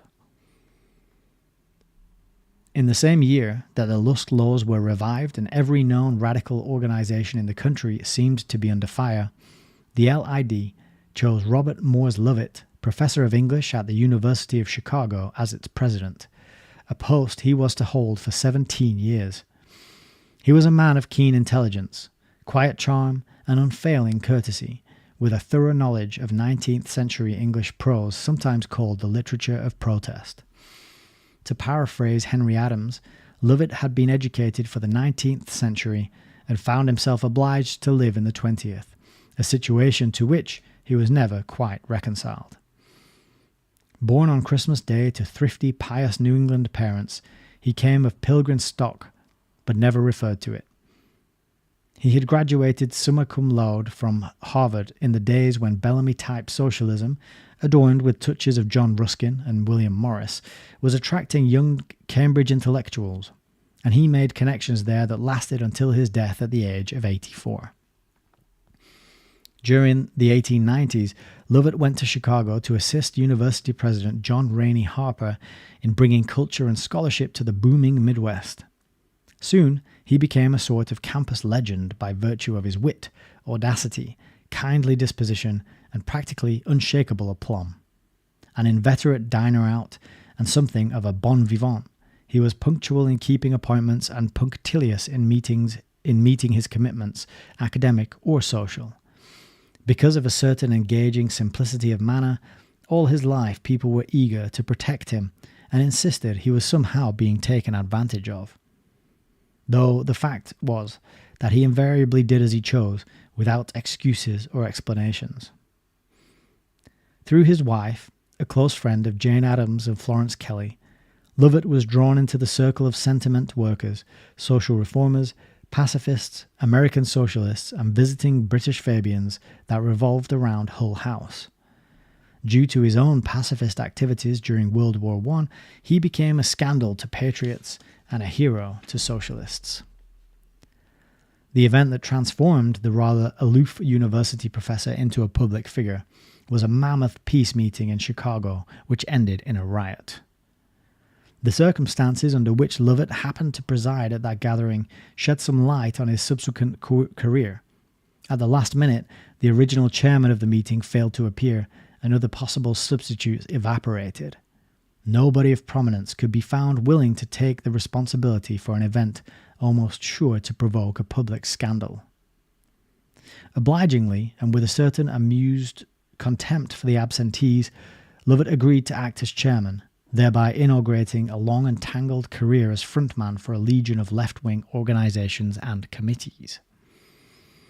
At moments when no one else of established reputation cared to expose himself, Lovett was always available. After the heat was off, others were pleased to take over. In 1919, Lovett was invited to New York to become editor of The Dial, a literary monthly attempting to endow radicalism with a protective facade of culture and to provide an outlet for the talents of young college-trained socialists then beginning to throng to the great city. Among his youthful staff assistants on The Dial were Lewis Mumford, who has since become something of an authority on civic architecture and city planning, and Vera Britton, who later married Professor George Catlin, a prime architect of Atlantic Union. In a year or two, Lovett was made literary editor of the New Republic, a position he occupied 6 months of the year while retaining his chair at the University of Chicago. He was also named to the Pulitzer Prize Fiction Awards Committee. These vantage posts not only provided liberal cover for a confirmed Fabian socialist, but enabled him to promote the new literature of protest, with its emphasis on debunking American institutions that became popular in the 1920s and 30s. Through S.K. Ratcliffe, the New Republic's long-time London representative, and through that magazine's opposite number in Britain, The New Statesman, it was easy enough to keep regularly in touch with the fountainhead of Fabian socialism.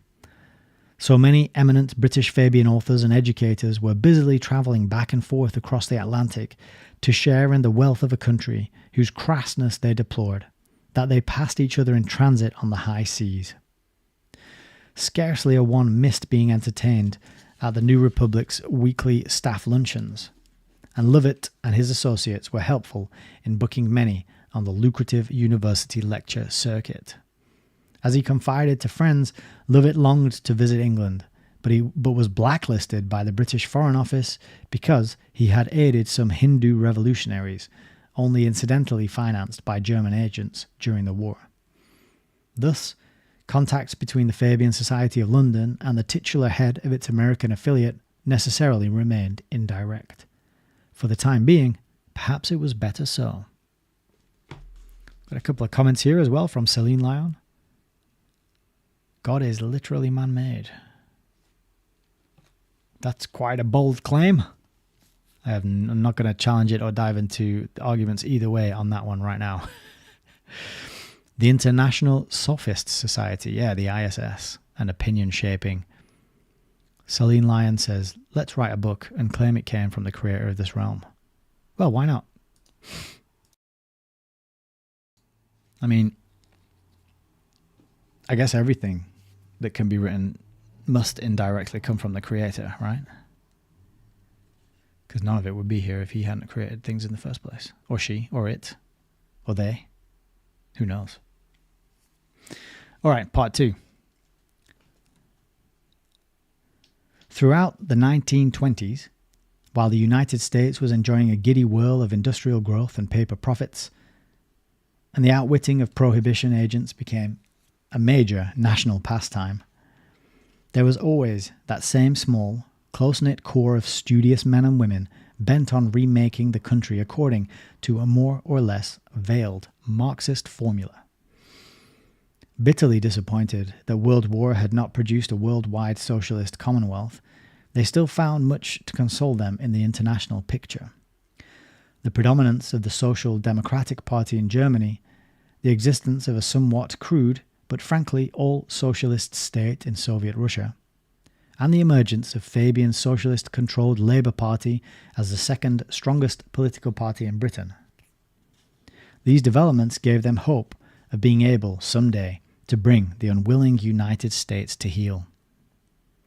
True, the socialist movement in America still seemed a comparatively small affair, foreign to the great majority of average Americans. Its appeal was still confined chiefly to social workers, rebel college professors and students, a handful of ambitious lawyers and wealthy ladies, and a few militant socialist-led unions that were far from representing a majority in the ranks of American labor. The post-war scene, however, was enlivened by the addition of many college-trained young people, cut adrift from family discipline and religious moorings, who found companionship, a faith, and ultimately well-paid careers within the reorganized socialist movement. The prestige of British Fabian authors in New York publishing and book review circles helped to open doors for their liberal brethren in the United States. Superficially, the American version of the British Fabian Society almost looked as it had in England to be a species of log-rolling literary society. And just give me a sec, I got an itchy nose again.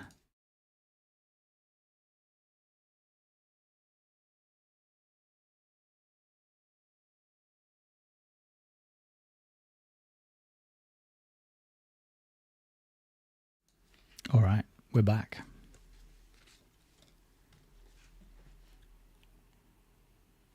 Political power, however, was a prize for which it secretly yearned.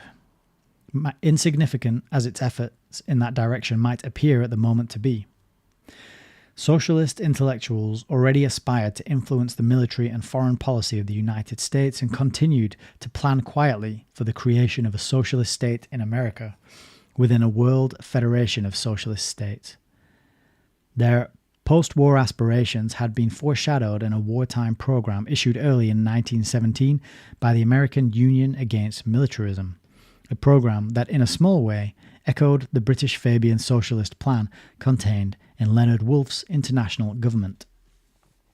The wartime program stated, quote, "With America's entry into the war, we must redouble our efforts to maintain democratic liberties, to destroy militarism, and to build towards world federation. Therefore, our immediate program is to oppose all legislation tending to fasten upon the United States in wartime any permanent military policy based on compulsory military training and service, to organize legal advice and aid for all men conscientiously opposed to participation in war, to demand publication by the government of all agreements or understandings with other nations, to demand a clear and definite statement of the terms on which the United States will make peace, to develop the ideal of internationalism in the minds of the American people to the end that this nation may stand firm for world federation at the end of the war. to fight for the complete maintenance in wartime of the constitutional right of free speech, free press, peaceable assembly, and freedom from unlawful search and seizure. With this end in view, the Union has recently established a Civil Liberties Bureau. Founders of the organization issuing that statement were described as, quote, a group of well-known liberals. Closer inspection, however, reveals that virtually every member of its founders' committee was a long-standing cooperator of the Intercollegiate Socialist Society, later the League for Industrial Democracy. When it became evident after the war that the Union's dream of world federation must be postponed, the LID remained the directive and policy-making body behind a gradual socialist movement soliciting public support on a variety of pretexts. Its aims were promoted through a handful of closely related organizations, invariably staffed at the executive level by directors and officers of the League. Chief among them were the American Civil Liberties Union, the Federated Press, and the American Fund for Public Service, also known as the Garland Fund, a self-exhausting trust which helped to forestall deficits in the other organizations and even contributed charitably to the subsistence of masked communist enterprises. Through such organizations, the socialist movement maintained discreet contacts with illegal communist groups in the 1920s. William Z. Foster, identified then and later as a leader of the Communist Party, was both a director of the Federated Press and a trustee, an indirect beneficiary of the Garland Fund. As late as 1938, 4 acknowledged communists served on the National Committee of the ACLU. While the LID stood aloof, taking no responsibility for the actions of its subsidiaries, their unity was visibly confirmed by the fact that Robert Morse Lovett held top posts in all 4 organizations. He was not only president of the LID, but a director of the ACLU and the Federated Press, which served a number of labour papers and left-wing publications, both socialist and communist. Lovett also sat on the board of trustees of the Garland Fund, and he chaired a host of ephemeral committees. In fact, he appeared in so many capacities at once that he was sometimes compared to the character in W.S. Gilbert's ballad who claimed to be the cook, captain and mate of the Nancy brig, plus a number of other things. Obviously, Lovett could not really have directed all the organizations and committees over which he presided in the 20s and after. The administrative and editorial work of the League was handled by Harry Laidler, aided after 1922 by the former clergyman Norman Thomas in the sphere of socialist politics, and by Paul Blanchard as LID organizer. Paul Blanchard later directed the Federated Press. More recently, he has been identified with an organization known as Protestants and Other Americans United for the Separation of Church and State, dedicated to expunging all references to God from public schools and public life in America. He anticipated G.D.H. Cole, the president of the London Fabian Society, who smilingly advocated the abolition of God. Though Lovett's actual duties, aside from his work as an editor, teacher and public speaker, always remained somewhat mysterious, he appears to have acted mainly as a liaison between top-level socialists and communists, as well as academic and moneyed groups. During the socialist movement's period of temporary regression, he was in his glory. His contacts were numerous, and his personal amiability combined with discretion made him acceptable to all. Let one hand wash the other, and recoil the better to spring forward, were the private maxims that guided him on his variegated rounds. It was hard to believe that so delightful and considerate a dinner guest as Felix Frankfurter had described in his autobiography, and so informed and sober a classroom figure, could be so dangerous a radical. Yet an old friend, who never shared his political views, still recalls how the normally serene Robert Morse Lovett once remarked with sudden intensity, "I hate the United States. I would be willing to see the whole world blow up if it would destroy the United States." His startled companion dismissed the incident as a momentary aberration, and refrained from mentioning to Lovett that his words were much the same as those of Philip Nolan in The Man Without a Country. Most conspicuous of the post-war organizations manned by League for Industrial Democracy members was the American Civil Liberties Union. Like the LID, the ACLU has survived to the present day, again the present day being 1966, acquiring a patina of respectability with the passage of time and the decline of old-fashioned patriotism, for which both bodies cherish an ill-concealed contempt. Formed in January 1920, the ACLU was a direct outgrowth of the Wartime Civil Liberties Bureau, a branch of the American Union Against Militarism. The Bureau assumed independent life in 1917 when a young social worker from St. Louis named Roger Baldwin moved to New York to direct the work of its national office. During the war, it furnished advice and legal aid to conscientious objectors, thus gaining the support of some quite reputable Quakers. When it was reorganized on a permanent basis after the war as the ACLU, Roger Baldwin, who had just finished a prison term for draft dodging, returned as its executive officer. For all practical purposes, he ran the organization for approximately 40 years. While the ACLU was still in the process of formation, Baldwin wrote in an advisory letter, "Do steer away from making it look like a socialist enterprise. We want also to look patriots in everything we do. We want to get a good lot of flags, talk a good deal about the Constitution and what our forefathers wanted to make of the country, and to show that we are really the folks that really stand for the spirit of our institutions." Such deceptive practice was in the classic Fabian tradition, symbolized by the wolf in sheep's clothing that decorates the Shavian stained glass window at a Fabian meeting house in England. Promptly adopted by Baldwin's associates, this tactic has succeeded in deluding not a few well-intentioned Americans. The immediate function of the American Civil Liberties Union in 1920 was to combat the post-war flurry of arrests, deportations, and court actions against communists and other seditionists, many of whom were foreign-born. Baldwin had previously described such individuals, quote, as representing labor and radical movements for human welfare, and contended they were being insidiously attacked by privileged business interests working under the cloak of patriotism.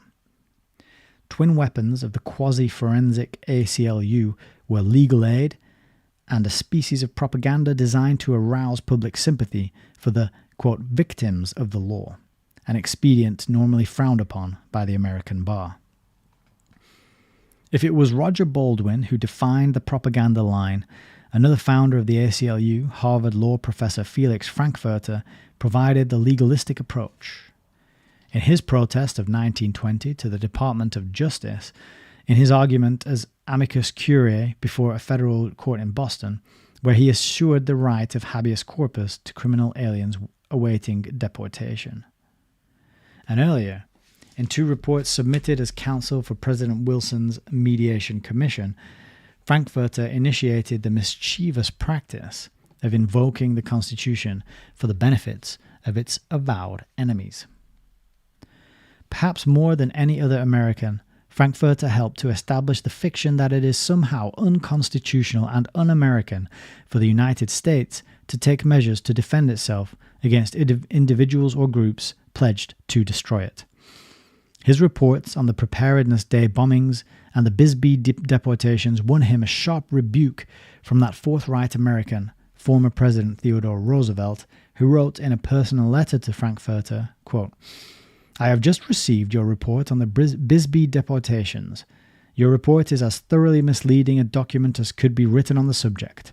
Here again, you are engaged in excusing men precisely like the Bolsheviki in Russia, who are murderers and encouragers of murder, who are traitors to their allies, to democracy, and to civilization, and whose acts are nevertheless apologized for on grounds, my dear Mr. Frankfurter, substantially like those which you allege.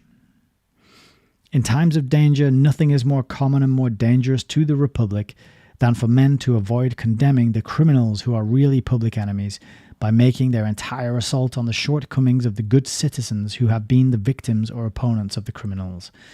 It is not the kind of thing I care to see well-meaning men do in this country. One of the more sensational events in which early leaders of the American Civil Liberties Union took a hand was the case of the Michigan Syndicalists. The circumstances leading up to it were peculiar to say the least.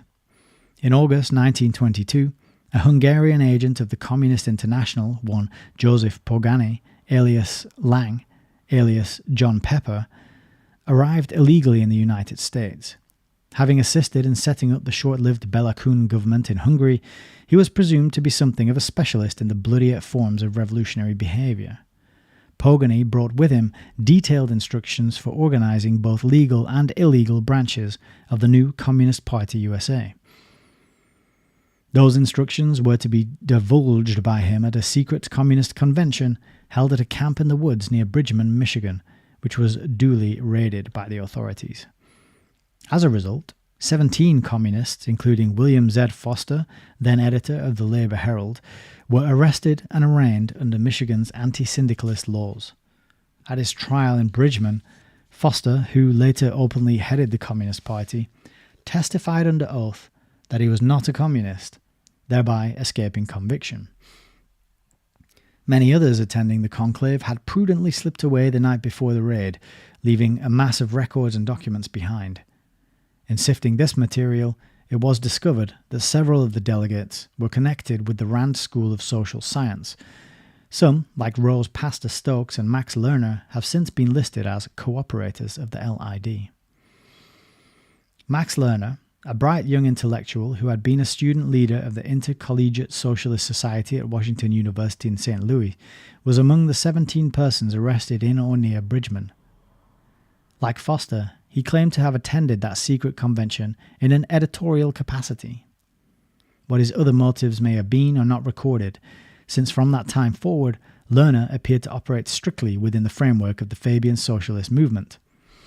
For years he continued to write articles for The Nation, The Call, and The New Leader, and to lecture on economics at the Rand School, the New School for Social Research, and more conventional institutions of learning. He was a lifelong admirer of the self-proclaimed Marxist Harold Lasky, who found Lerner's political outlook close to his own. When Lasky was quoted in 1945 by the Newark Advertiser as condoning bloody revolution, he sued for libel in a London court and lost the case. It was Max Lerner, together with Harvard professor Arthur Schlesinger Sr., who took the initiative in collecting an American fund for Lasky to help defray the latter's court costs of some £12,000. More recently, we find an unreconstructed Max Lerner writing a widely circulated column for American newspapers.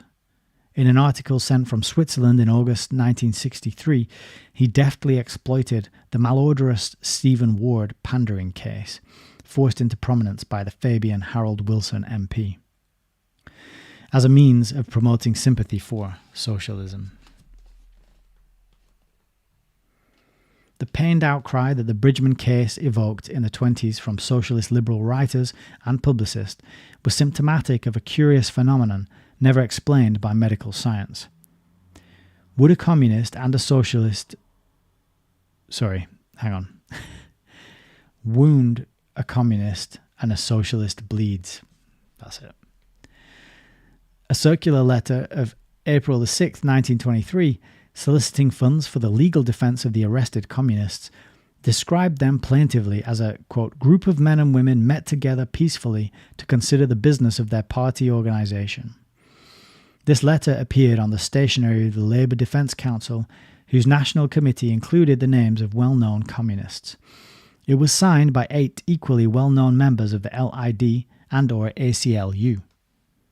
At about the same time, Robert Morse Lovett persuaded the wealthy wife of a University of Chicago professor to post securities valued at $25,000 as bond for the Bridgman defendants. The securities were subsequently forfeited when several of the accused jumped bail and fled to Moscow. A more enduring cause célèbre, in which both socialist and communist-sponsored defense organizations battled jointly to reverse the course of justice, was the Sacco-Vanzetti case. Nicola Sacco and Bartolomeo Vanzetti were Italian immigrants of admitted anarchist views who were arrested in 1920 for the robbery and murder of a paymaster and paymaster's guard in South Braintree, Massachusetts. Found guilty and sentenced to die, they were finally executed in 1927. Since several million words have already been written about the case in the form of legal briefs, editorials, articles, and books, it would be superfluous to review the matter in detail.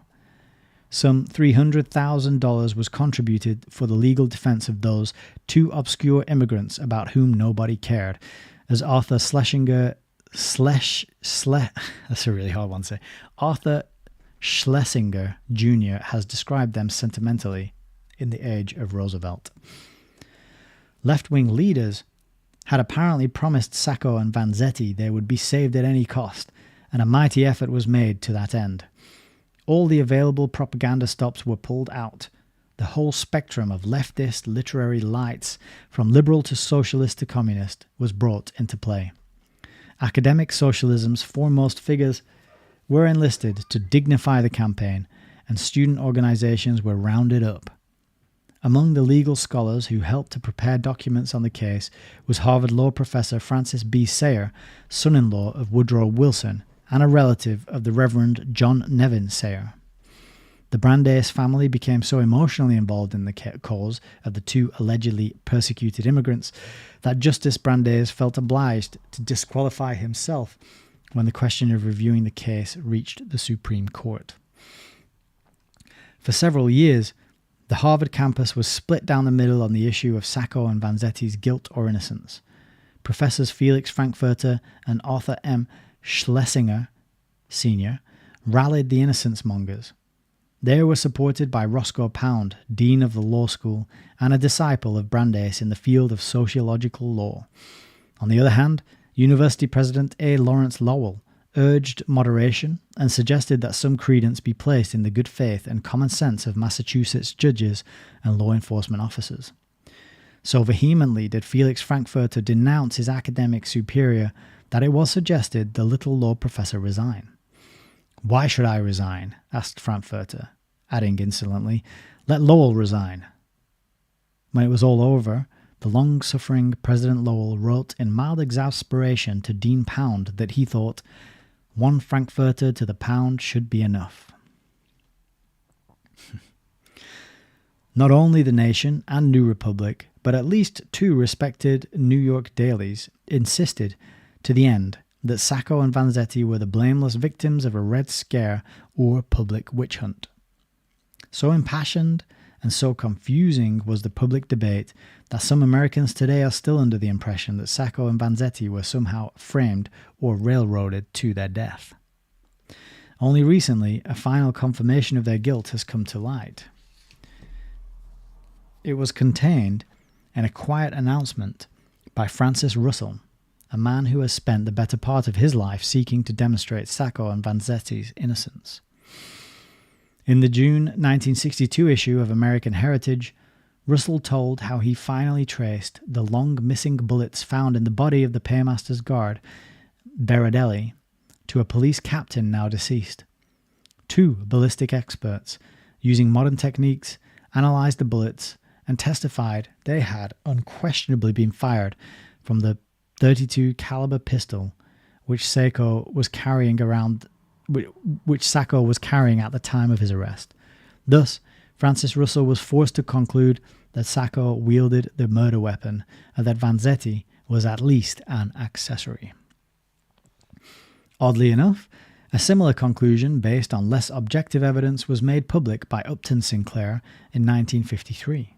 In a memoir published serially in the Rand School's quarterly Bulletin of International Socialist Studies, Sinclair quoted Fred A. Moore, an attorney for Sacco and Vanzetti, as saying he believed Sacco to be guilty of the shooting and Vanzetti to have guilty knowledge of it.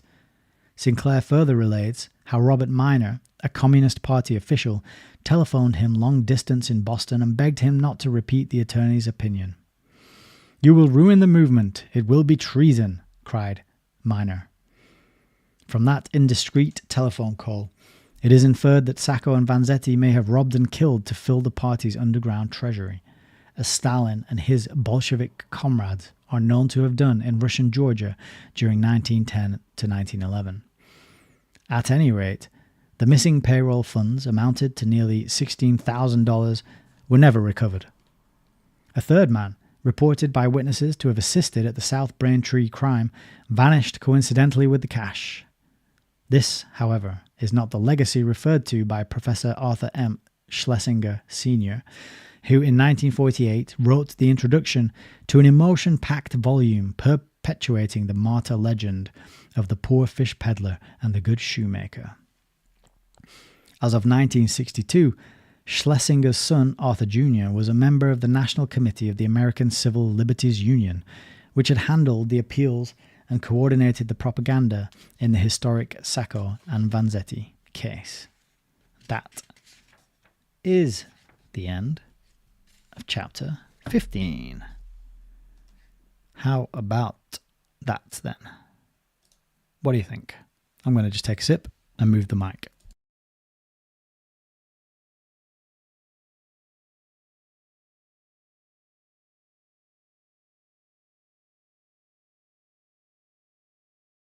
Ashley Styles says, another bold win.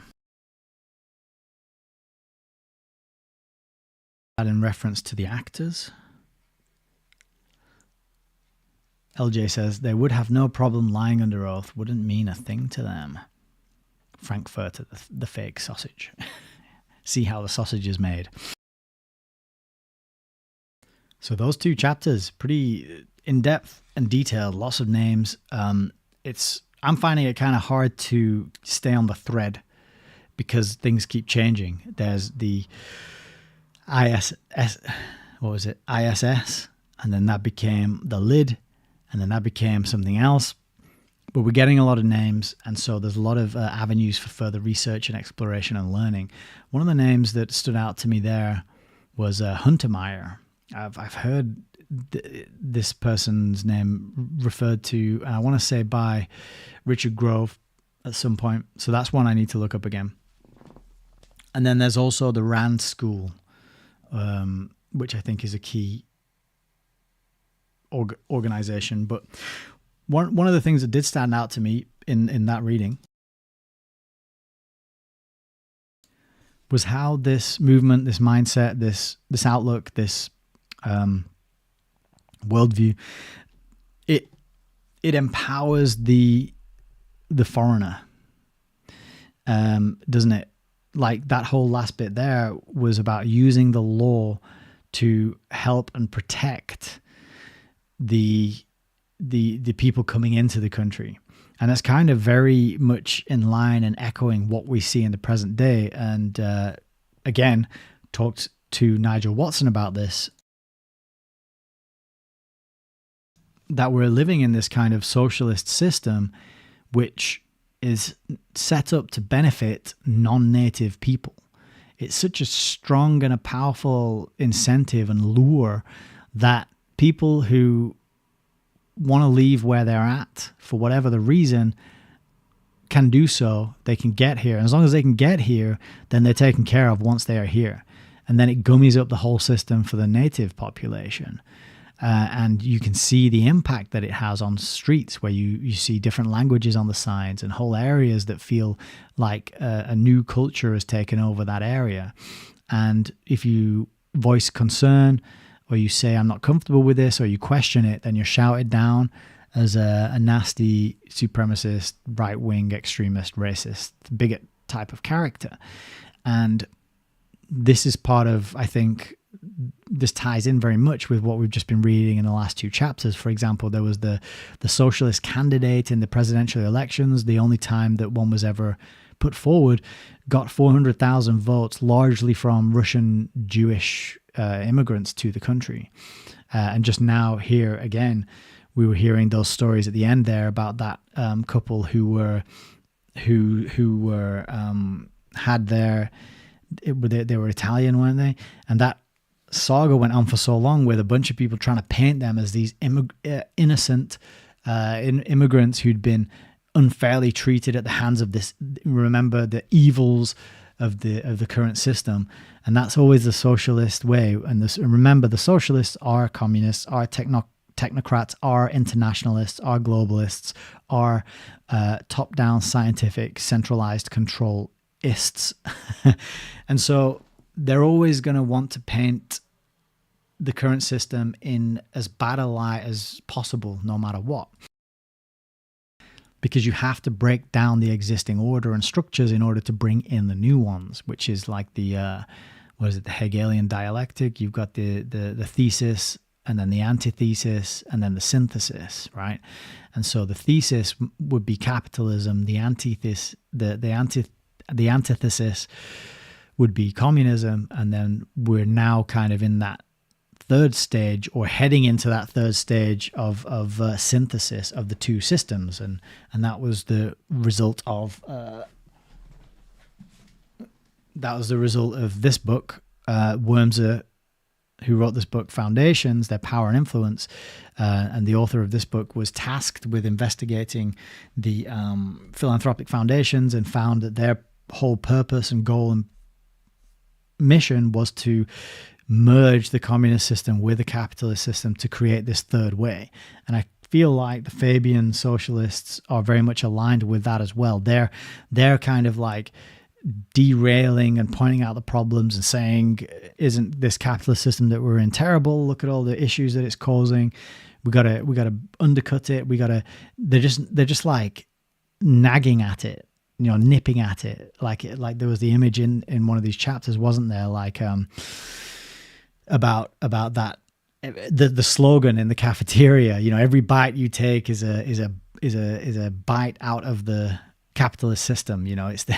So yeah, really, really great stuff. You can kind of start to see how it maps into the bigger picture, how it explains a lot about where we're at economically, where we're at culturally, where we're at in terms of the rollout of technocracy, in terms of the great global scam of 2020, the first of its kind.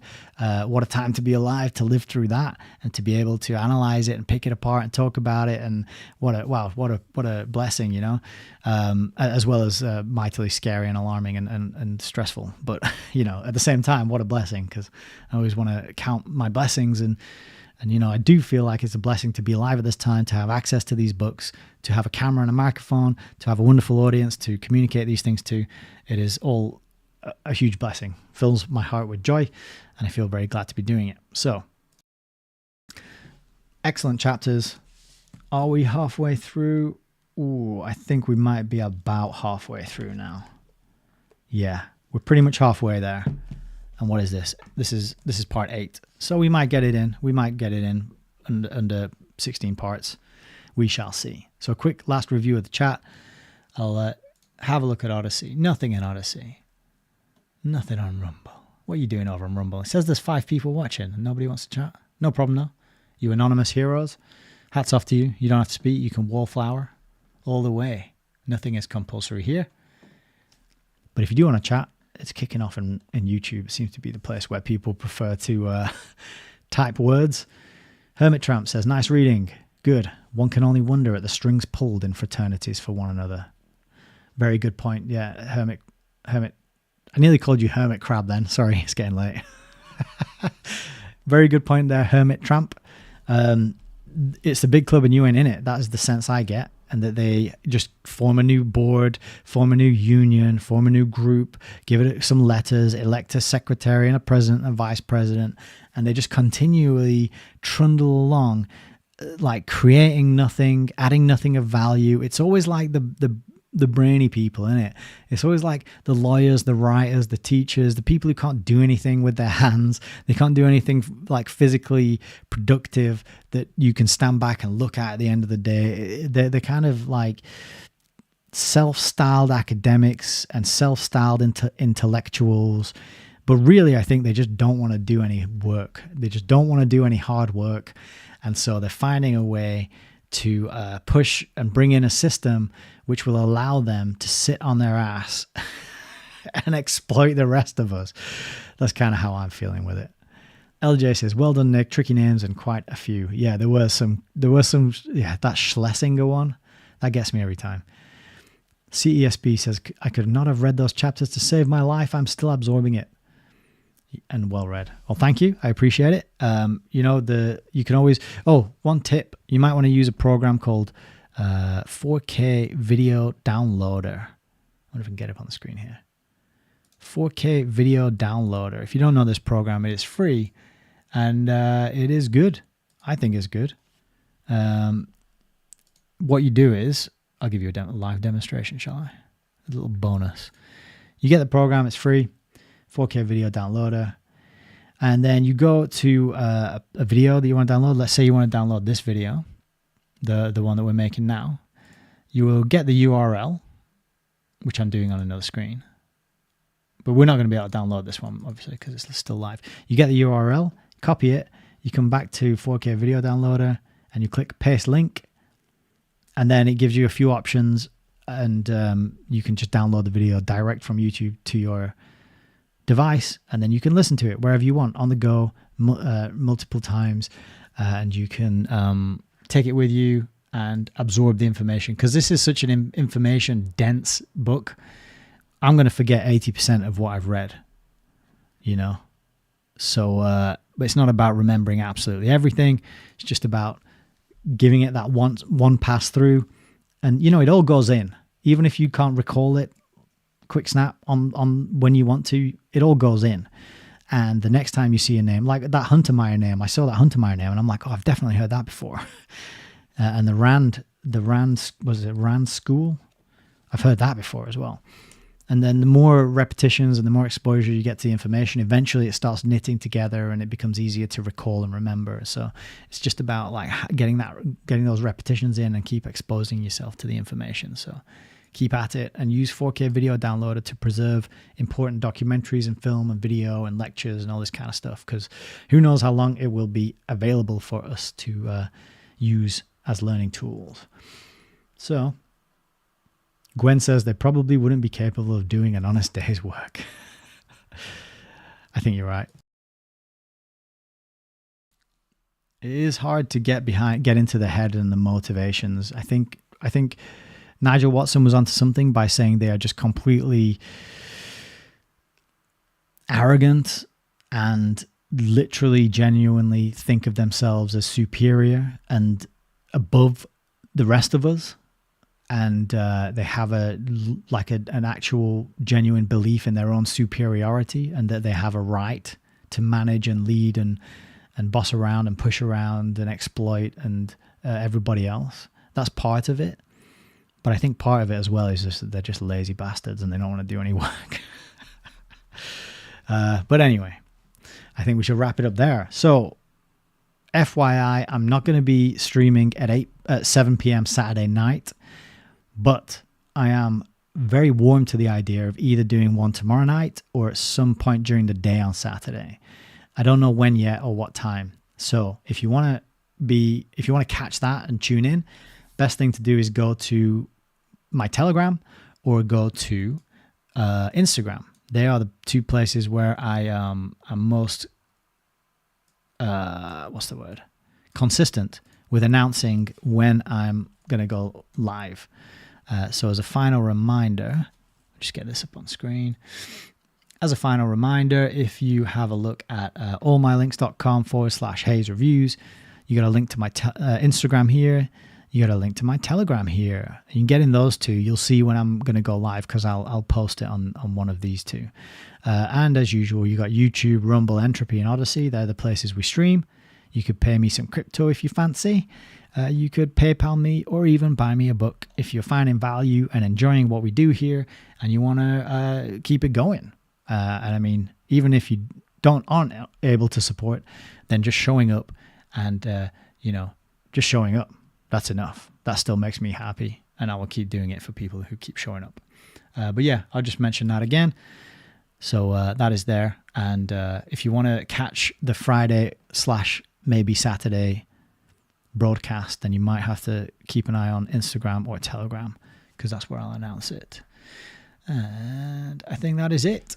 So we'll play you out with a little bit of guitar tunage, and information is there as well to join the mailing list if you haven't done so yet and you would like to. Join the mailing list, stay in touch just in case we ever get wiped off these platforms.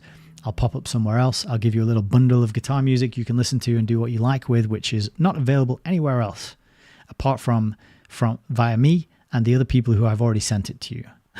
So you might get it from someone else who I've already sent it to, in which case that's fine. Enjoy it. And that's pretty much it, I think, from me for today. So we got a good 3 hours in there. So plenty to learn, to chew on, to think about.